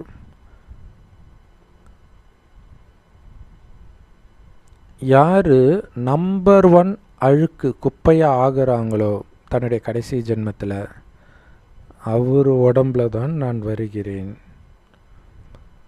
ஏன்னா அவர் தான் நம்பர் 1 பதவியையும் அடையணும் அப்படின்னு சொல்கிறார். ஸோ அதுக்கு நிறைய முயற்சி பண்ணணும். நீங்கள் இந்த ஜென்மத்தில் நிறைய பாவங்கள் பண்ணியிருக்கிறீங்க. சிலர் அவங்க என்ன பாவம் பண்ணுறாங்கன்றத கூட உணர மாட்டுறாங்க, அதை பாவமாகவே அவங்க உணர மாட்டுறாங்க. ஸோ அப்போ ஒரு கேள்வி வரும், அவர் தான் நம்பர் 1 குப்பையாச்சு, ஏன் அவர் உடம்புல வராரு? ஏன்னா அவர் தான் மீண்டும் நம்பர் 1 தூய்மையானவராக ஆக போகிறார், நம்பர் 1 ராஜ்ய பதவியை அடைய போகிறார். ஸோ அதுக்கு அவர் தான் அதிக முயற்சியும் பண்ண வேண்டும், அதனால தான் அவர் உடம்புல வரார். நீங்கள் இன்னொன்று நாராயணனாக இருந்தது நீ தானே அவர் உடம்புல வந்து தானே சொல்ல முடியும். மற்றவர் உடம்புல வந்துட்டு அவன் நாராயணன் ஆவான்னு சொன்னால் இன்னொருத்தன் கடுப்பாயிட மாட்டான். நீங்கள் பல ஜென்மமாக மட்டும் இல்லை, இந்த ஜென்மத்திலே நிறைய பாவம் பண்ணியிருக்கிறீங்க. பாபா குழந்தை ஆகியும் நிறைய பாவம் பண்ணிட்டு தான் இருக்கிறீங்க. ஆனால் சிலர் அதை உணர்றதே கிடையாது, சத்தியத்தை பாபா கிட்ட சொல்கிறதே கிடையாது உண்மையை. சிலர் உண்மையை சொல்கிறாங்க. பாபா சொல்றார், குழந்தைகளே, நீங்கள் எப்போ கர்மாதீத்த நிலையை அடையிறீங்களோ அப்போ தான் உங்களுடைய கர்மேந்திரியங்கள் அமைதி அடையுன்றார். எப்படி வயசான தானாகவே வந்து அவங்களுடைய கர்மேந்திரியங்கள் அடங்கிடுது, அந்த மாதிரி இல்லையா? நல்லா வயசாயிடுச்சுன்னா கண்ணு தெரியாது, நடக்க முடியாது, அப்படியே கர்மேந்திரங்கள்லாம் ஒடுங்கி போயிடுது இல்லை? அந்த மாதிரி அது வந்து ஸ்தூலமாக இருக்கிறது. பட் இங்கே வந்து மனம் ஒருநிலைப்படுறது. மனம் ஒருநிலைப்படும்போது வயதானவர்களுடைய கர்மேந்திரியம் எப்படி கண்ணாப்பினான்னு போகாதோ அதே மாதிரி உங்களுடைய ஃபுல் கண்ட்ரோலில் கர்மேந்திரியங்கள் இருக்கும்.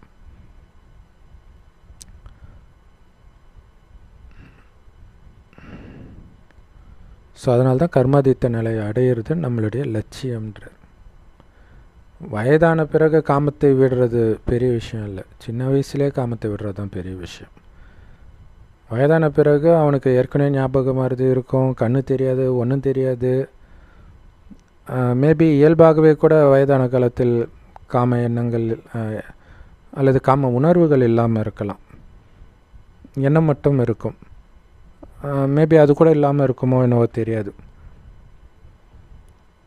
ஆனால் நீங்கள் சின்ன வயதிலே இறைவனுடைய ஞானத்தை எடுத்து கர்மாதித்த நிலையை அடையும் போது உங்களுக்கு தெளிவாக தெரியும், உண்மையிலே நம்ம கர்மாதித்த நிலையை அடைஞ்சிட்ருக்குறோம் அப்படின்ட்டு. இது வயோதிகத்தினால வந்தது கிடையாது அப்படின்னு. அதான் பாபா சொல்கிறார், உங்களுடைய அனைத்து கர்மேந்திரியங்களும் இளமையிலேயே அமைதியாகணும், அதுதான் டேலண்ட்டு. வயதான பிறகு ஆகிறது கிடையாது. உங்களோடு யோக பலம் அதிகமாக இருந்தால் அந்த சஞ்சலம் அடைகிறது எல்லாம் நின்றுடும். யோக பலம் இருக்கணும், அவ்வளவுதான். சொர்க்கத்தில் இந்த அழுக்கான நோய்கள் குப்பைகள் எதுவும் இருக்காது. அழுக்கான நோய்கள்னு சொல்கிறாங்க பாருங்கள். ஏன்னா இன்றைக்கி அதிகமாக எஸ்டிடி இருக்குது, செக்ஷுவலி டிரான்ஸ்மிட்டட் டிசீசஸ். நமக்கு பரவலாக எய்ட்ஸ் மட்டும்தான் தெரியுது, ஆனால் நிறைய நோய்கள் இருக்குது. சிஃபிலிஸு, கொனேரியா நிறையா இருக்குது, ஆண்களுக்கும் சரி பெண்களுக்கும் சரி. ஸோ அழுக்கான நோய்கள் அதையும் சொல்லலாம். அது இல்லாமல் லெப்ரசி, இல்லை கிட்ட போகிறதுக்கே ஒரு துர்நாற்றம் வீசக்கூடிய அந்த நிலை அடையிறது, இந்த மாதிரிலாம் சொர்க்கத்தில் இருக்காது. ஆனால் இதெல்லாம் இங்கே இருக்குது இல்லை. சொர்க்கத்தில் எல்லோரும் தூய்மையாக, அதனால தான் இங்கே மனசை தூய்மையாக்க சொல்கிறார். மனசு தூய்மையாகும்போது தான் அந்த அழுக்கான நோய்கள்லேருந்து தப்பிக்கிறோம்.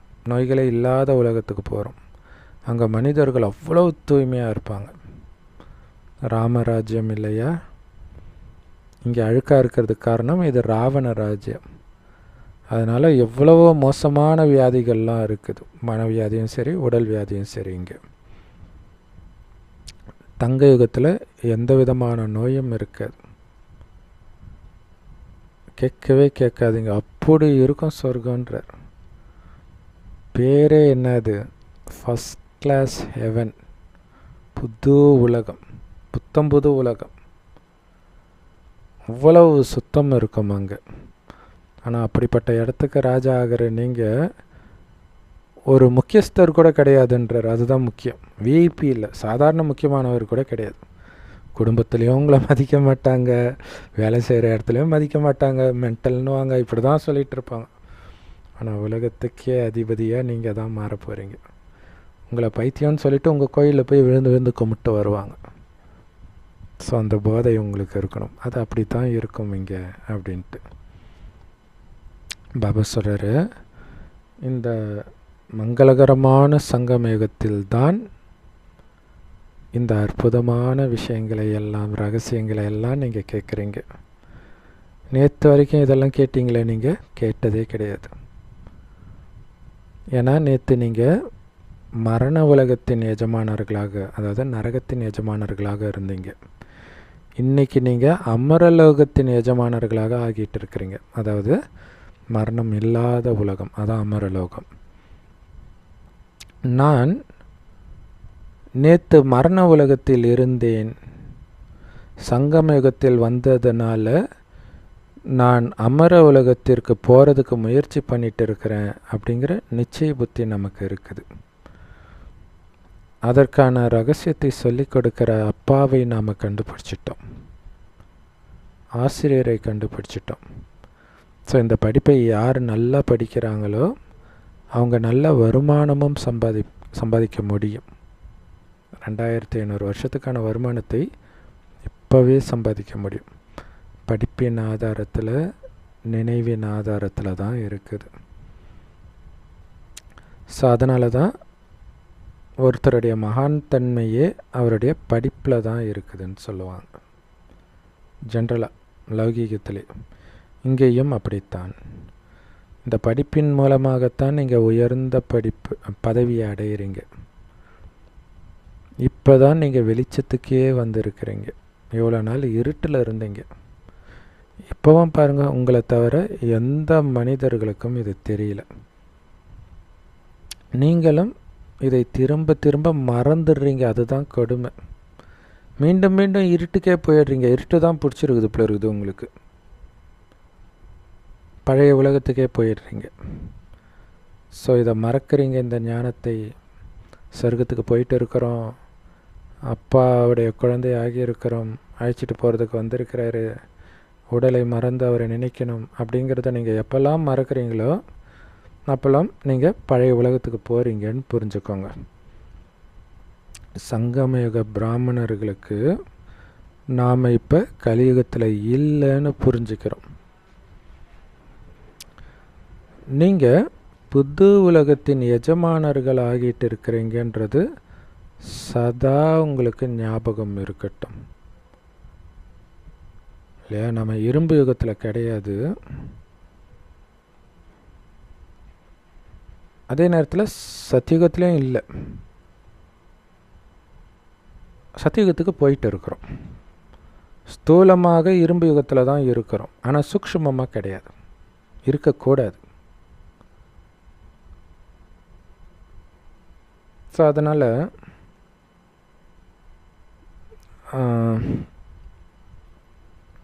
இரும்பு யுகத்தில் அசுர குணத்தை தூண்டக்கூடிய விஷயம்தான் நடக்கும். அதனால தான் அதை பார்க்காதீங்கன்றார். இல்லாட்டினா உங்களை ஒரு செகண்டில் இழுத்து அங்கே பஞ்சாயத்து பண்ண வச்சிடும். அதுக்கும் உங்களுக்கும் சம்மந்தமே கிடையாதுன்றார். அங்கே நல்லதெல்லாம் கெட்டதாக, கெட்டதெல்லாம் நல்லதாக இருக்கும். நீங்கள் ஞானத்தை கொடுத்துட்டு நீங்கள் போயிட்டே இருங்க. இல்லாட்டினா நம்ம மாட்டிக்குவோம். அதனால தான் பாபா சொல்கிறார், அதுக்கும் உங்களுக்கும் சம்மந்தம் கிடையாது. நீங்கள் புது உலகத்தின் எஜமானர் ஆகிட்டு இருக்கிறன்றது சதா ஞாபகம் இருக்கட்டும்.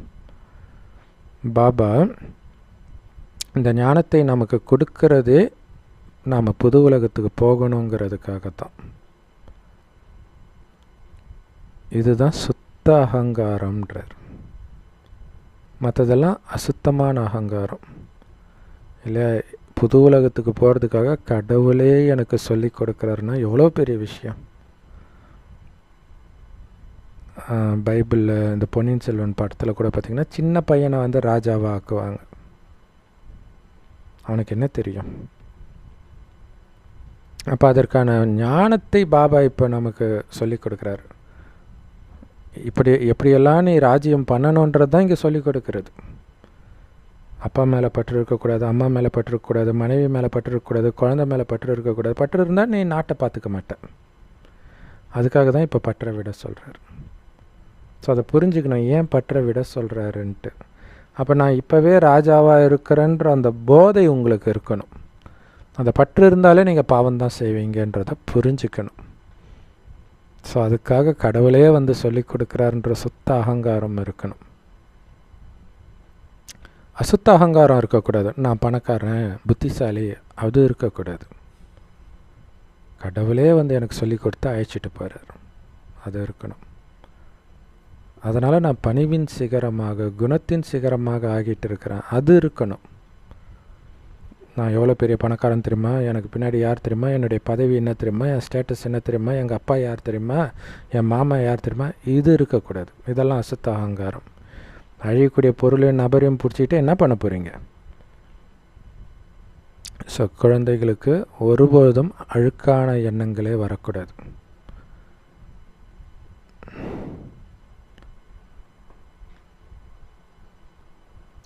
ஸோ கடைசி நேரத்தில் முயற்சியெல்லாம் முடிஞ்சிடும் இல்லையா? அப்போ ரிசல்ட் அறிவிக்கப்பட்டுடும். அதுதான் அங்கே முக்கியமான விஷயம். இப்போ எதுவுமே ஞாபகம் இல்லாமல் சொர்க்கத்துக்கு போயிட மாட்டீங்க. இங்கேயே ரிசல்ட் தெரிஞ்சிடும். இந்த நினைவு இருக்குது இல்லையா, கான்ஷியஸ்னஸ்ஸு, இப்போவே உங்களுக்கு 21 பிறவிக்கான என்னென்ன பதவின்றதெல்லாம் தெரிஞ்சிடும். அப்போ தான் துடிப்போம், ஐயோ அலட்சியமாக இருந்துட்டுமே, கொஞ்சம் வீண் விஷயம், விகார விஷயம்னு போனதில் எவ்வளோ பெரிய நஷ்டமாயிடுச்சு அப்படின்னு கதறுவீங்க.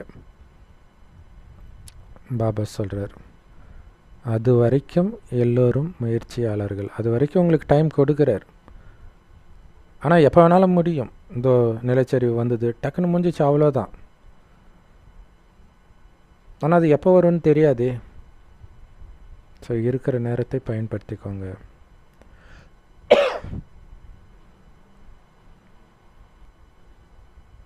ஸோ எக்ஸாமினேஷன் நடக்கும் பொழுது ஆத்மாக்கள் வரிசைக்கிரமமாக பாஸ் ஆகுறாங்க. அதுக்கப்புறம் ரிசல்ட் அறிவித்து ட்ரான்ஸ்ஃபர் பண்ணிவிடுவாங்க. அவ்வளோதானே இல்லையா? மார்க் வந்துடுச்சுன்னா அவ்வளோதான். வெளி உலக பரீட்சையில் கூட நீங்கள் மறுபடியும் அட்டெம்ப்ட் எழுதலாம். ஆனால் இங்கே கிடையாது, ஒரே தடவை தான், முடிஞ்சு போச்சு. அப்போ தான் துடிப்போம். அதனால தான் துடிப்போம். அது திரும்ப திரும்ப ஒவ்வொரு கல்பத்திலும் இப்படி தான் நடக்கணும் போது இன்னும் துடிப்போம். ஸோ இது எல்லையற்ற படிப்பு அப்படிங்கிற விஷயம் நமக்கு மட்டும்தான் தெரியும். இந்த படிப்பும் நமக்கு மட்டும்தான் தெரியும். நீங்கள் எவ்வளவோ புரிய வைக்கிறீங்க. புதியவர்களும் எல்லையற்ற தந்தைக்கிட்ட ஆஸ்தியை எடுக்க வந்துக்கிட்டே இருக்கிறாங்க. ஸோ இது 1969க்கு முன்னாடி வந்த முரளி இல்லையா? ஸோ அப்போல்லாம் நிறைய இடங்களில் சென்டர் இருக்காது. அவங்க தூரத்தில் இருந்தால் கூட இதை கேட்டுக்கிட்டே அவங்களுக்கு நம்பிக்கை வந்துடுது, இது கடவுள் கொடுக்குறார் ஞானன்ட்டு இல்லையா? நம்மளாம் என்ன போய் பிரம்ம பாபா உடம்புல சிவபாபா பேசும்போது பார்த்தோமா? கிடையாது. அதுவும் இப்போ சமீபமாக வந்தவங்க தாதி உடம்புல பாப்தாதா பேசுகிறத கூட பார்த்துருக்க மாட்டாங்க. ஆனால் டிவி இருக்குது. அதில் பார்க்கலாம்.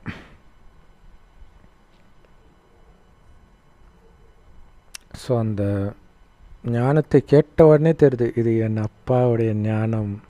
அப்படி தான் நமக்கு நிச்சய புத்தி வருது. ஸோ அப்படிப்பட்ட தந்தை முன்னாடி நேரில் வந்து பார்க்கணும் இல்லை, உங்களை பார்க்குறதுக்காக தானே நான் பரந்தாமத்துலேருந்து வந்திருக்கிறேன். ஸோ கண்டிப்பாக குழந்தைங்களை சொல்லி கொடுக்குற அந்த தந்தையை நேரில் வந்து நீங்கள் சந்திக்கணும். எப்போ ஆத்மாக்கள் இதை புரிஞ்சுக்கிறாங்களோ அப்போ தான் இங்கே வராங்க. ஏன்னா சில சமயம் பார்த்திங்கன்னா ஒரு சில யூடியூப்பில் ஆன்மீகம்லாம் பேசுகிறாங்க. இப்போ பாபா குழந்தைங்களே நிறைய பேர் போடுறாங்களே, அவங்கள கூட பார்த்துட்டு நான் அவங்கள எப்படியாவது பார்க்கணும் அப்படின்னு தோணும். அப்போ இவங்களே பார்க்கணுன்னு தோணுதுன்னா இந்த ஞானத்துக்கு சொந்தக்காரர் கடவுளாச்சு, அவரை பார்க்கணுன்னு தோணணும் இல்லை. ஸோ அதை தான் பாபா சொல்கிறார். அப்போ தான் உங்களுக்கு கடவுள் பேசுகிறாருன்ற அந்த நிச்சய புத்தி வந்துருக்குதுன்னு நான் நம்புவேன் அப்படின்னு பாபா சொல்கிறார். சிலர் எதையுமே புரிஞ்சிக்கிறது கிடையாது, ஆனாலும் இங்கே வந்து புரிஞ்சிக்கிறாங்க அப்படின்னு சொல்கிறார். ஸோ அது வந்து ஆரம்ப காலத்து முறையின்னு நினைக்கிறேன். ஸோ அப்போ வந்து பாபா முன்னாடி வந்த உடனே அந்த காட்சி இதெல்லாம் கிடைக்கும். ஸோ அதை வைத்து கூட நம்புவாங்க. இன்னொன்று பாபாவே சொல்லும்பொழுது நான் அந்த யோக பலம் பயங்கரமாக இருக்கும் இல்லையா, அப்போ ஞான அம்பு அவங்களுக்கு நல்லா பாயும், மற்ற பிரதர்ஸ் சிஸ்டர்ஸ் ஞானத்தை கொடுக்கறத விட. ஸோ பாபா சொல்கிறாரு, உங்களுடைய மனதில் ஏதாவது இருக்குது, உங்களால் புரிஞ்சிக்க முடியல அப்படின்னா நீங்கள் என்கிட்ட கேட்கலாம். பாபா ஒரு காந்தம், மேக்னெட். ஸோ யாருக்கு அதிர்ஷ்டம் இருக்குதோ அவங்க இதை நல்ல தாரணை பண்ணுவாங்க, கிரகிப்பாங்க இந்த ஞானத்தை. அவங்களுக்கு பாக்கியம் இல்லை அப்படின்னா அவ்வளோதான், எல்லாம் முடிஞ்சிச்சு. பாபா சொல்கிறத எல்லாம் ஒரு காதில் கேட்டு இன்னொரு காதில் விட்டுருவாங்க. இங்கே யார் உங்களுக்கு சொல்லி கொடுத்துட்டு இருக்கிறா? கடவுளே வந்து சொல்லி கொடுக்குறார். அவருடைய பேர் சிவன். சிவபாபா மட்டும்தான் உங்களுக்கு சொர்க்கத்தின் சுயராஜ்ய அதிகார உரிமையை கொடுக்க முடியும். கடவுள் கொடுக்கிறார் நமக்கு. சொர்க்கத்தை மனிதன் கொடுக்க முடியுமா? மனித வழி கொடுக்க முடியுமா? அப்போ எந்த படிப்பு உண்மையிலே சிறந்த படிப்பு? யோசிச்சு பாருங்க, எந்த படிப்பு சிறந்த படிப்பு? எந்த படிப்புனால கல்வியின் தெய்வம் சரஸ்வதின்னு சொல்லப்பட்டது? சிவன் கொடுக்குற இந்த ஞானத்தின் மூலமாக தான். இதில் அவங்க கல்வியில் சிறந்தவராக இருக்கிறாங்க. ஸோ 21 ஜென்மத்துக்கான ராஜ்ய பாக்கியத்தை எந்த சிவத்தந்தைக்கிட்ட இருந்து நாம் அடைந்தோமோ அவரே எங்களுக்கு இப்போ நடத்திட்டு இருக்கிறார் மீண்டும்னு நாம் சொல்கிறோம். இப்படி நீங்கள் புரிய வைக்கும் பொழுது அவங்கள நீங்கள் பாபா கிட்ட எடுத்துகிட்டு வர முடியும். இல்லை, நம்ம தான் தேவதைகளாக இருந்தோம், நம்ம யாருன்றதே மறந்துட்டோம். கோயிலெல்லாம் அழகாக புரிய வைக்கலாம். இவ்வளோ பெரிய கோயில் இருக்க, இவங்களாம் யாருன்னு எப்போயாவது யோசிச்சுருக்கிறீங்களா? நீங்கள் வேதங்கள்லாம் படிக்க தேவையில்லை. ஏன்னா அந்த கதையெல்லாம் வந்து இவங்க மகிமைக்குரியவராக காட்டப்பட்டு இருக்காது. அப்போ உண்மையில் என்ன நடக்குது? அவங்க அவ்வளோ உயர்ந்தவர்களாக இருந்ததுனால தான் கோயில் கட்டி கும்பிட்றாங்க. ஒரு நல்லவனை பார்த்தா இவனெல்லாம் கோயில் கட்டி கும்பிடறான்டான்னு சொல்லுவாங்கல்ல. இப்போ உண்மையிலே கோயில் கட்டி கும்பிட்றாங்கன்னா அவங்க எவ்வளோ நல்லவங்களாக இருந்திருப்பாங்க. அப்படி இருந்தது நாம தான். அப்படி நம்ம ஆக்குனது கடவுள். 5000 வருஷத்துக்கு ஒரு தடவை வந்து இப்படி மாற்றுவார். இப்போ அந்த மாதிரி ஒரு புண்ணியம் நிறைந்த காலகட்டத்தில் நாம் இருக்கிறோம் அப்படின்னு நீங்கள் சொன்னீங்கனாலே பாபாவுக்கு நெருக்கத்தில் வருவாங்கன்றார். சிலரால் அந்த அளவுக்கு சேவை செய்ய முடியல. ஏன்னா அவங்களே ஃபுல்லாக ஞானத்தை புரிஞ்சிக்கலை. பந்தனம்ன்ற சங்கிலியில் கட்டப்பட்டு இருக்கிறாங்க முற்றிலுமாக. ஆரம்பத்தில் அந்த பந்தனத்தை எல்லாம் அறுத்தெறிஞ்சிட்டு இங்கே வந்தீங்க. அப்படியே முழு போதையோடு வந்தீங்க இல்லையா? மீராவுக்கு போதை வந்தது இல்லையா? கிருஷ்ணர் மேலே ராஜ்யத்தில் தூக்கி கடாசிட்டு வந்தாங்க. அந்த மாதிரி வந்தீங்க நீங்கள். அதுவும் நாடகத்தில் ஒரு பாகமாக இருந்தது. அப்படி ஒரு ஈர்ப்பு இருந்தது. நாடகத்தில் அப்படிப்பட்ட ஒரு பட்டி உருவாக்கப்பட வேண்டி இருந்தது. நீங்கள் உயிரோடு இறந்தீங்க. ஸோ உயிரோடு இறந்து வந்தீங்க. ஆனால் அதிலும் சிலர் திரும்ப மாயைக்கிட்டேயே போயிட்டாங்க. ஏன்னா இது மாயையின் யுத்தமாச்சு. மாயா விடுமா? அது ஈர்த்திடும், அட்ராக்ட் பண்ணி மாயின் பக்கம் அழைச்சிக்கும். ஸோ இது புராண கதையில் கூட வரும். ஆஞ்சநேயர் இருக்கிற ஊரில் எல்லோரையும் மாயான்ற ஒரு பொண்ணை அவளுக்கு அடிமையாக மாற்றுவான். அவள் எதிர வந்த உடனே அப்படியே அடிமையாக மாறிடுவாங்க. அவள் கூட சண்டை போட வருவாங்க, அவளை பார்த்த உடனே அப்படியே அவளுக்கு அடிமையாகிடுவாங்க. எவ்வளோ சூப்பராக எடுத்துருக்குறாங்க இல்லையா? இது ஆஞ்சநேயர் கதையில் வரும் டிவியில். ஏன்னா இது யுத்தமாச்சே. மாயா பார்க்குது, ஓ இவ்வளோ தைரியம் வைக்கிறே நீ, என்னை எதிர்க்கிற அளவுக்கு பெரிய ஆளா நீன்னுட்டு மூஞ்சிலே ஒரு குத்து குத்துது. டெஸ்ட் பேப்பரை வைக்கிது, நீ உண்மையிலே ஸ்ட்ராங்காக இருக்கிறியா இல்லையா நானும் பார்க்குறேன்னுட்டு. ஸோ அதனால தான் பாபா குழந்தைங்கள ரொம்ப பார்த்துக்க வேண்டியதாக இருக்குது, எல்லாத்தையும் சொல்லி கொடுக்க வேண்டியதாக இருக்குது. ஏன்னா மாயா அவ்வளோ மோசமானது. ஸோ குழந்தைங்க ஆல்பத்தை பார்க்குறாங்க, அதன் மூலமாக அவங்க எதுவும் புரிஞ்சிக்க முடியாது. ஸோ இதுக்கு முன்னாடி என்ன நடந்துச்சுன்றதை யார் உட்காந்து புரிய வைக்கிறது இல்லையா? ஆரம்பத்தில் இருந்தவங்களுடைய ஆல்பம் இப்போ எங்கன்ட்டு புரியல எல்லாருக்கும். அப்போ சொல்லணும், பாருங்கள் நீங்கள் ஆரம்பத்தில் எப்படி பட்டியில் இருந்தீங்க, பிறகு எப்படி சிலர் அதிலிருந்து வெளியில் வந்துட்டாங்க பல காரணங்கள் சொல்லி. அதே மாதிரி எப்போ ரூபாவை பிரிண்ட் அடிக்கிறாங்களோ, நாசிக்கில் பிரிண்ட் அடிப்பாங்க இல்லையா, அதில் சில ரூபாய் சரியாக பிரிண்ட் ஆகாது. அதே மாதிரி இது கடவுளுடைய மிஷன், ஈஸ்வரிய மிஷன். கடவுள் உட்காந்து ஒவ்வொரு குழந்தையும் பக்காவாக விலை மதிப்பு மிக்க வைரமாக ஆக்கணும்னு தான் நினைக்கிறாரு. ஆனால் நிறைய இங்கே பழுது, நிறைய குறைகள் கொண்டவர்களாகவே இருந்துடுறாங்க. தன்னை மாற்றிக்கிறது கிடையாது. ஏன்னா இது கடவுள் ஒருத்தருடைய வேலை கிடையாது, நாமளும் வேலை செய்யணும். கடவுளே உட்கார்ந்து அந்த ஒரு மிக உயர்ந்த ஆதிசநாதனை தேவி தேவதா தர்மத்தை ஸ்தாபனை பண்ணிட்டு இருக்கிறார். யாருக்கும் இது தெரியல. ஆனால் கடவுளை கூப்பிட்டுக்கிட்டே இருக்கிறாங்க. எதுவுமே புரியாத முட்டாள்கள் மாதிரி இருக்கிறாங்க அவங்க. கடவுள் வந்துட்டாருன்னு சொல்கிறோம், இல்லை நான் போய் கோயிலுக்கு போயிட்டு வரேன்ட்டு. அது மாதிரி ஒரு கோயிலில் ஞானத்தை கொடுக்குறோம், இல்லைங்க இன்னும் நான் சுற்றிட்டு வரேன் அப்படின்ட்டு போகிறாங்க. ஸோ அப்போ அவங்கள என்ன பண்ணுறது? எதுவுமே புரியல அவங்களுக்கு. சிலர் கேட்குறாங்க, இது எப்படி சாத்தியம், கடவுள் எப்படி வருவார்? ஏன்னா ராவணன் அவங்கள அப்படி ஆக்கி வச்சிருக்கிறான். இது அவங்க புத்திசாலின்னு வேற புரிஞ்சுக்கிறாங்க. மனிதர்கள் சிவபாபாவை வழிபடுறாங்க ஒரு பக்கம், இன்னொரு பக்கம் அவர் எங்கும் நிறைந்தவர்னு வேற சொல்கிறாங்க. சிவபாபாவை பற்றி நீங்கள் பேசுகிறீங்கன்னா அவர் எப்படி எங்கும் நிறைந்தவராக இருக்க முடியும்? எங்கும் நிறைந்தவருக்கு என்ன குணம் இருக்க முடியும்? மனிதர்கள் சிவலிங்கத்தை தான் பூஜை செய்து சிவன்னு சொல்கிறாங்க. அந்த லிங்கத்தை தான் சிவன் சொல்கிறாங்களே தவிர லிங்கத்தில் சிவன் உட்கார்ந்துட்டு இருக்கிறாருன்னு சொல்கிறது கிடையாது. அந்த லிங்கம் தான் சிவனே. அப்படி இருக்கும் பொழுது கடவுள் கல்லில் முள்ளிலெல்லாம் இருக்கிறாருன்னு சொல்கிறாங்களே, இது என்ன, எந்த வகையில் நியாயம்? அப்போ இது எல்லாமே கடவுள்னு அர்த்தமா? கடவுள் அந்த அர்த்தத்தில் எல்லையற்றவர் கிடையாது. ஸோ அதனால தான் கடவுளுடைய அடியும் முடியும் பார்க்க முடியாமல் பிரம்மாவும் விஷ்ணுவும் மேலேயும் கீழேயும் போனாங்கன்னு சொல்லிட்டாங்க. அவர் அந்த விதத்தில் எல்லையற்றவர் கிடையாது இல்லையா? 3 கால ஞானம் இருக்குது, எல்லையற்ற ஆஸ்தியை கொடுக்கிறாரு, ஆத்மாவை மட்டும் பார்க்குறாரு, நிகழ்காலத்தில் மயங்காமல் இருக்கிறாரு. அதனால் எல்லையற்ற தந்தை அவர். அவர் குழந்தைங்களுக்கு புரிய வைக்கிறார். முந்தைய கல்பத்தில் எப்படி புரிய வைத்தாரோ அதே மாதிரி புரிய வைக்கிறார். ஸோ அப்படி அன்பாக புரிய வைத்த அன்பான பாப்தாதாவுக்கு அன்பு நினைவுகள் மற்றும் காலை வணக்கம்.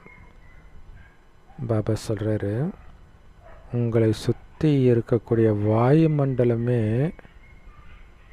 எவ்வளவு இனிமையாக இருக்கணும்னா, எவ்வளோ கோபமுள்ளவர்கள் அங்கே வந்தாலும் அப்படியே அமைதியாக இனிமையானவராக மாறிடணும். அந்த மாதிரி இனிமையான வாயுமண்டலத்தை உருவாக்குங்கன்றார். ஸோ பாபா மாதிரியே நீங்களும் நிராகாரர் ஆகிறதுக்கான முயற்சி பண்ணணும். அதுக்கு தான் பாபா வந்திருக்கிறார். நிராகாரர் ஆயிட்டீங்கனாலே இனிமையானவராக ஆயிடுவீங்க.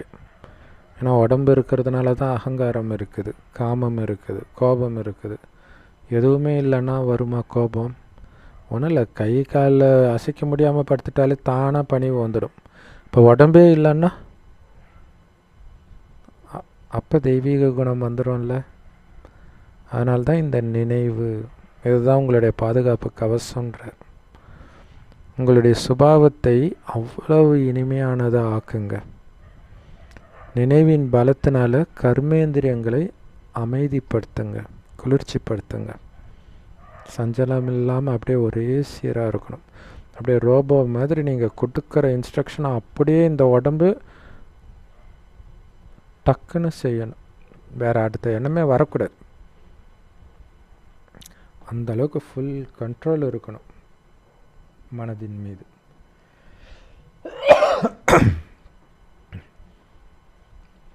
இப்போ நான் சங்கமயுக பிராமணன்ற போதை நிரந்தரமாக இருக்கணும். சத்தியுகத்துக்கு சொர்க்கத்துக்கு போயிட்டு இருக்கிறேன், லக்ஷ்மி நாராயணன் ஆகிட்டு இருக்கிறேன்ற போதை நிரந்தரமாக இருக்கணும்.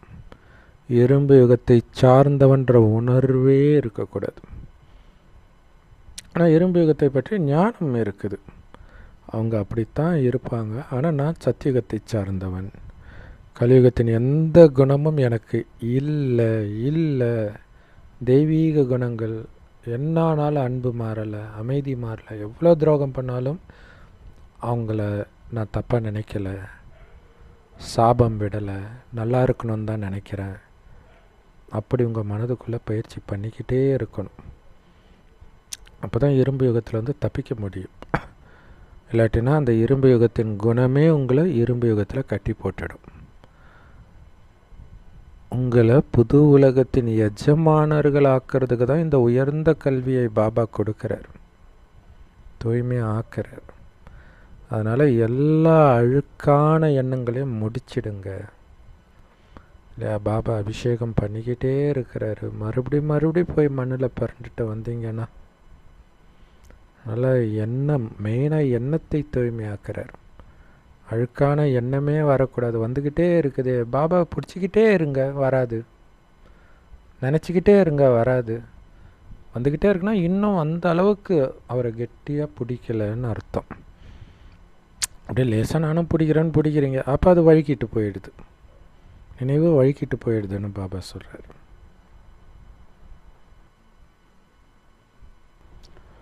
செம பவர்ஃபுல்லான வரதானம் ஸ்லோகன். யார் வந்து தன்னுடைய அழிவற்ற சிம்மாசனத்திலும் பாபாவுடைய இதய சிம்மாசனத்திலும் எப்பவும் அமர்ந்து உயர்ந்த காரியங்களை செய்கிறாங்களோ அவங்க தான் அப்படி உட்காந்து கர்மயோகி ஆகி உயர்ந்த காரியம் செய்பவர் ஆகுங்கள்ன்றார். இரட்டை சிம்மாசனம், பாபாவுடைய இதய சிம்மாசனம், அடுத்தது ஆத்மாவின் அழிவற்ற சிம்மாசனம், அதாவது பூர்வமத்தி. இந்த 2 சீட்லேயும் உட்கார்ந்து கர்மயோகி செய்பவர்கள் செய்கிற ஒவ்வொரு காரியமும் உயர்ந்த காரியமாக தான் இருக்கும். அதுக்கு விளக்கம், இப்போ மட்டும்தான் இந்த சங்கமயுகத்தில் மட்டும்தான் குழந்தைங்களுக்கு 2 சிம்மாசனம் முன்னாடி வைக்கப்படுது. வேறு எப்போயுமே 2 சிம்மாசனம் கிடையாது. இன்னொன்று தெரியாது 2 சிம்மாசனம் இருக்குதுன்ட்டு. ஏன்னா இருக்குது, அழிவற்ற சிம்மாசனம் எப்போவுமே இருக்குது இல்லையா, பூர்வ மத்தியில் ஆத்மா இருக்குது. ஆனால் இப்போ மட்டும்தான் தெரியுது அந்த சிம்மாசனத்தில் தான் நம்ம உட்காந்துட்ருக்குறோன்ட்டு. இன்னொன்று பாபாவுடைய இதய சிம்மாசனம். சூப்பரான பாயிண்ட் ஒன்று சொல்கிறாரு பாருங்களா. யாருடைய ஆட்சி நடக்குதோ அவங்க தானே அந்த ராஜ்ய சிம்மாசனத்தில் உட்காருவாங்க. ஸோ அப்போ நீங்கள் புருவ மத்தியில் அந்த சிம்மாசனத்தில் உட்காடுறீங்கன்னா என்ன அர்த்தம்? இந்த உடல் மீது ஆட்சி செலுத்தும் ராஜா நீங்கள் தானே அர்த்தம். எப்படி? அதனால தான் அது அழிவற்ற சிம்மாசனம்னு சொல்கிறார். சிம்மாசனத்தில் ராஜா உட்கார்றத தான் சிம்மாசனம்னு சொல்லுவாங்க இல்லையா? ஸோ அப்போ சுயராஜ்ய அதிகாரம் கொண்டவர்கள் தான் அங்கே உட்காருவாங்க. அப்போ அங்கே உட்காந்துட்டு இருக்கிறீங்க புருவ மத்தியில் ராஜாவா அப்படின்னாலே நீங்கள் சுயராஜ்ய அதிகாரின்னு தான் அர்த்தம். அந்த அதிகாரம் உங்களுக்கு இருக்குது, நீங்கள் சொல்கிறத அது கேட்கணும். அப்போ நீங்கள் ஒரு வேலைக்காரனாகத்தான் உங்களுடைய மனசை, புத்தியை, கர்மேந்திரியங்கள், 5 புலன்கள் எல்லாத்தையும் பயன்படுத்தணும். அது சொல்கிறத நீங்கள் கேட்கக்கூடாது, நீங்கள் சொல்கிறது தான் அது கேட்கணும். அப்போ தான் நீங்கள் ராஜா. அதே மாதிரி பாபாவுடைய இதய சிம்மாசனத்துலேயும் உட்காடுறீங்க. ஏன்னா பாபா சொல்கிறத நீங்கள் கேட்குறீங்க. அப்படி கேட்குறவங்க தான் பாபாவுடைய இதய சிம்மாசனத்தில் இருப்பாங்க. பாபா பரமாத்மா சொல்கிறத ஆத்மா கேட்குது, ஆத்மா சொல்கிறத கர்மேந்திரியம் கேட்குது. ஸோ அப்போ பாபா சொல்கிறதை கேட்டு பாபா இதய சிம்மாசனத்தில் உட்காந்துட்டு இருக்கிறீங்க அப்படின்னா அவருடைய ஆஸ்திக்கு அதிகாரியாக இருக்கிறீங்கன்னு அர்த்தம் இல்லையா? பாபாவுடைய இதய சிம்மாசனத்தில் யார் உட்காடுறாங்கன்னா அவருடைய ஆஸ்திக்கு யாருக்கு உரிமை இருக்குதோ, ராஜ்யம் செலுத்துகிறாங்களோ அவங்க தான் பாபா இதய சிம்மாசனத்தில் உட்காருவாங்க. இப்போ இதய சிம்மாசனத்தில் உட்கார்றவங்க தான் அங்கே போய் ராஜ சிம்மாசனத்தில் உட்காருவாங்க, சத்தியுகத்தில் போய். ஸோ அப்போ எப்போ நீங்கள் பாபாவுடைய இதய சிம்மாசனத்தில் உட்கார்றீங்களோ அப்போ பாபாவுடைய ஆஸ்தியின் மீது அதிகாரம், அதாவது அனைத்து ராஜ்ய பாக்கியங்களும் அதில் அடக்கம். பாபா கொடுக்குற ஆஸ்தியில் ராஜ்யத்தில் உள்ள அனைத்து பாக்கியத்தையும் நீங்கள் அடையிறீங்க, அதன் மீது உரிமை இருக்குதுன்னு அர்த்தம். அப்போ அவங்க தான் பாபா சிம்மாசனத்தில், இதய சிம்மாசனத்தில் உட்காருவாங்க. சிவன் மடியில் பிள்ளையார் உட்காந்துட்டு இருப்பார் இல்லையா? ஸோ அப்போ என்ன அர்த்தம்? ராஜ்யத்தை ஆள போகிற அதிகாரத்தை பெற்றுக்கொண்டவன் அர்த்தம் இல்லையா? அப்பாவுடைய சொத்து குழந்தைக்கு தானே. அப்போ அவர் மடியில் உட்காந்துட்டு, அவர் மடியிலே உட்காந்துட்டு இருக்கிற குழந்தை, அவர் இதயத்திலே உட்காந்துட்டு இருக்கிற குழந்தை. ஸோ அதுதான் பார்த்திங்கன்னா விஷ்ணுவோடைய நெஞ்சிலேயே லக்ஷ்மி குடிக்கொண்டிருப்பாள்னு காட்டுவாங்க. அது உண்மையில் நாம் சிவபாபாவுடைய இதயத்தில் உட்காந்துட்டு இருக்கிறத அங்கே விஷ்ணு இதயத்தில் லக்ஷ்மி இருக்கிற மாதிரி காட்டிட்டாங்க. ஸோ கர்மயோகி அப்படின்னா ஜென்ரலாக நம்ம என்ன சொல்லுவோம்? பாபா நினைவிலே யோகம் பண்ணுறவங்க கர்மயோகின்னும். ஆனால் பாபா இப்போ சொல்கிறாரு, யார் கர்மயோகினா யார் இந்த 2 சிம்மாசனத்திலும் உட்காந்துக்கிட்டு காரியம் செய்கிறாங்களோ அவங்க தான் கர்மயோகி. அப்படின்னா என்ன அர்த்தம்? புருவ மத்தியில் ஆத்மாவாக இருந்துக்கிட்டு இருக்கிறன்ற அந்த நினைவில் காரியம் செய்தாலே நீங்கள் இதய சிம்மாசனத்தில் உட்காருவீங்க. ஏன்னா அதான் ரூல்ஸு. ஆத்ம உணர்வில் இருக்கணும், ஆத்மா ராஜான்ற நினைவில் இருக்கணும், அதே நேரத்தில் பரமாத்மாவுடைய நினைவிலையும் இருக்கணும். அவர்கிட்ட அடையிற ஆஸ்தியின் பாக்கியத்தை நினைத்து பார்க்கணும், அந்த ஆனந்தத்தில் மூழ்கி இருக்கணும். அப்படி இந்த ஆனந்தத்தில் மூழ்கி காரியம் செய்கிறவங்க தான் கர்மயோகி. உடல் உணர்வில் வந்துடக்கூடாது, நான் செய்கிறேன்ற உணர்வே இருக்கக்கூடாது. எனக்கு வேலைக்காரனுங்க கொடுத்துருக்கிறாரு பாபா, கையை கொடுத்துருக்காரு, காலு கொடுத்துருக்கிறாரு, அவனுங்கள வேலை செய்ய சொன்னால் அவனுங்க பட்டுக்கு செய்ய போகிறாங்க, நான் ராஜா மாதிரி உட்காந்துட்டு இருக்க போகிறேன். அப்படி இருக்கணும், அதான் கர்மயோகின்ற. ஸோ அந்த மாதிரி இதய சிம்மாசனத்திலையும் அழிவற்ற சிம்மாசனத்திலையும், அதாவது ஆத்மா இருக்கிற புருவ மத்திய சிம்மாசனத்திலும் உட்கார்ந்துட்டு இருக்கிற ஆத்மாவின் ஒவ்வொரு காரியமும் உயர்ந்ததாகத்தான் இருக்கும். ஏன்னா அதிகாரியாக இருக்கு இல்லையா? அப்போ அந்த அதிகாரியுடைய கட்டளைப்படித்தான் கர்மேந்திரியங்கள், ஞானேந்திரியங்கள், புலன்கள் எல்லாமே செயல்படும். அது இஷ்டத்துக்கு போகாது, சஞ்சலமாகாது. ஸோ அதனால் அவர்கள் செய்யும் காரியம் மிக உயர்ந்ததாக இருக்கும். கண்ணு கண்ட இடத்த போய் பார்க்காது, வாய் நினச்சதெல்லாம் பேசாது, மனம் நினச்சதெல்லாம் நினைக்காது. அப்படியே ஆத்மா சொல்கிறத அப்படியே கேட்கும், பரமாத்மா சொல்கிறத ஆத்மா அப்படியே கேட்கும். அப்போ எப்படி இருக்கும் அந்த காரியங்கள்? எவ்வளோ உயர்ந்ததாக இருக்கும். ஸோ அந்த காரியத்தை பார்க்குறவங்க இவ்வளோ அற்புதமாக பண்ணுறாங்களே அப்படின்னு நினைக்கிறதே உங்களுக்கு ஆசீர்வாதம் ஆகிடும்ன்றார். ஒவ்வொரு அசைவுலையும் அந்த தெய்வீக நளினம் தெரியணும் இல்லையா? அந்த தெய்வீக தன்மை தெரியணும். ஸோ அதோடைய நினைவாக தான் அந்த பரதநாட்டியம், அந்த அபிநயம் பிடிக்கிறது, இது எல்லாம் பார்த்திங்கன்னா நம்மளுடைய அந்த அந்த தெய்வீக தன்மையின் வெளிப்பாடு. கர்மேந்திரியங்கள் அது இஷ்டத்துக்கு போகிறது இல்லை, நான் சொல்கிற மாதிரி இந்த உடம்பு ஆடுது அப்படிங்கிறது தான் இந்த பரதநாட்டியம். ஸ்லோகன் செம பவர்ஃபுல் வாரதானம். ஸ்லோகன்: யார் எப்போவுமே தன்னுடைய சுயமரியாதைன்ற சிம்மாசனத்தில் நிரந்தரமாக உட்காந்துருக்கிறாங்களோ அவங்க தான் குணவான்னு சொல்ல முடியும், மகான்னு சொல்ல முடியும் இல்லையா? ஆத்மாவுடைய சுயமரியாதை. ஸோ அந்த ஆத்மாவுடைய சீட்டில் உட்காந்துட்டு இருக்கும் பொழுதே ஆத்மாவுடைய சுயமரியாதையிலையும் நிலைச்சி இருக்கணும். நான் ஆத்மான்ற அந்த உணர்வில் இருக்கிறது தான் அந்த சீட்டில் உட்காந்துட்டு இருக்கிறது. கூடவே நான் என்ன மாதிரி ஆத்மா, பணிவான ஆத்மா, அன்பான ஆத்மா, கருணை நிரம்பிய ஆத்மா, ஆனந்த ஸ்வரூபமான ஆத்மா, இது வந்து நிரந்தரமாக மைண்டுக்குள்ளே இதெல்லாம் ஆத்மாவுடைய மரியாதைகள். அதான் சுயமரியாதை. அது மனதுக்குள்ளே ஓடிக்கிட்டே இருக்கணும். அப்படி இருந்தால் என்ன ஆகும்? உங்களுடைய குணமும் அதே மாதிரியே வெளிப்பட ஆரம்பிக்கும். மனதில் என்ன இருக்குதோ அது முகத்தில் தெரியும், வார்த்தையில் வரும், நடத்தையில் வரும். அப்படி இருக்கிறவங்க தான் குணவான்களாக, மகான்களாக இருப்பாங்க அப்படின்னு சொல்கிறார். செம்ம பவர்ஃபுல் வரதானம் ஸ்லோகன். முரளியுமே செம்ம பவர்ஃபுல்லாக இருக்குது.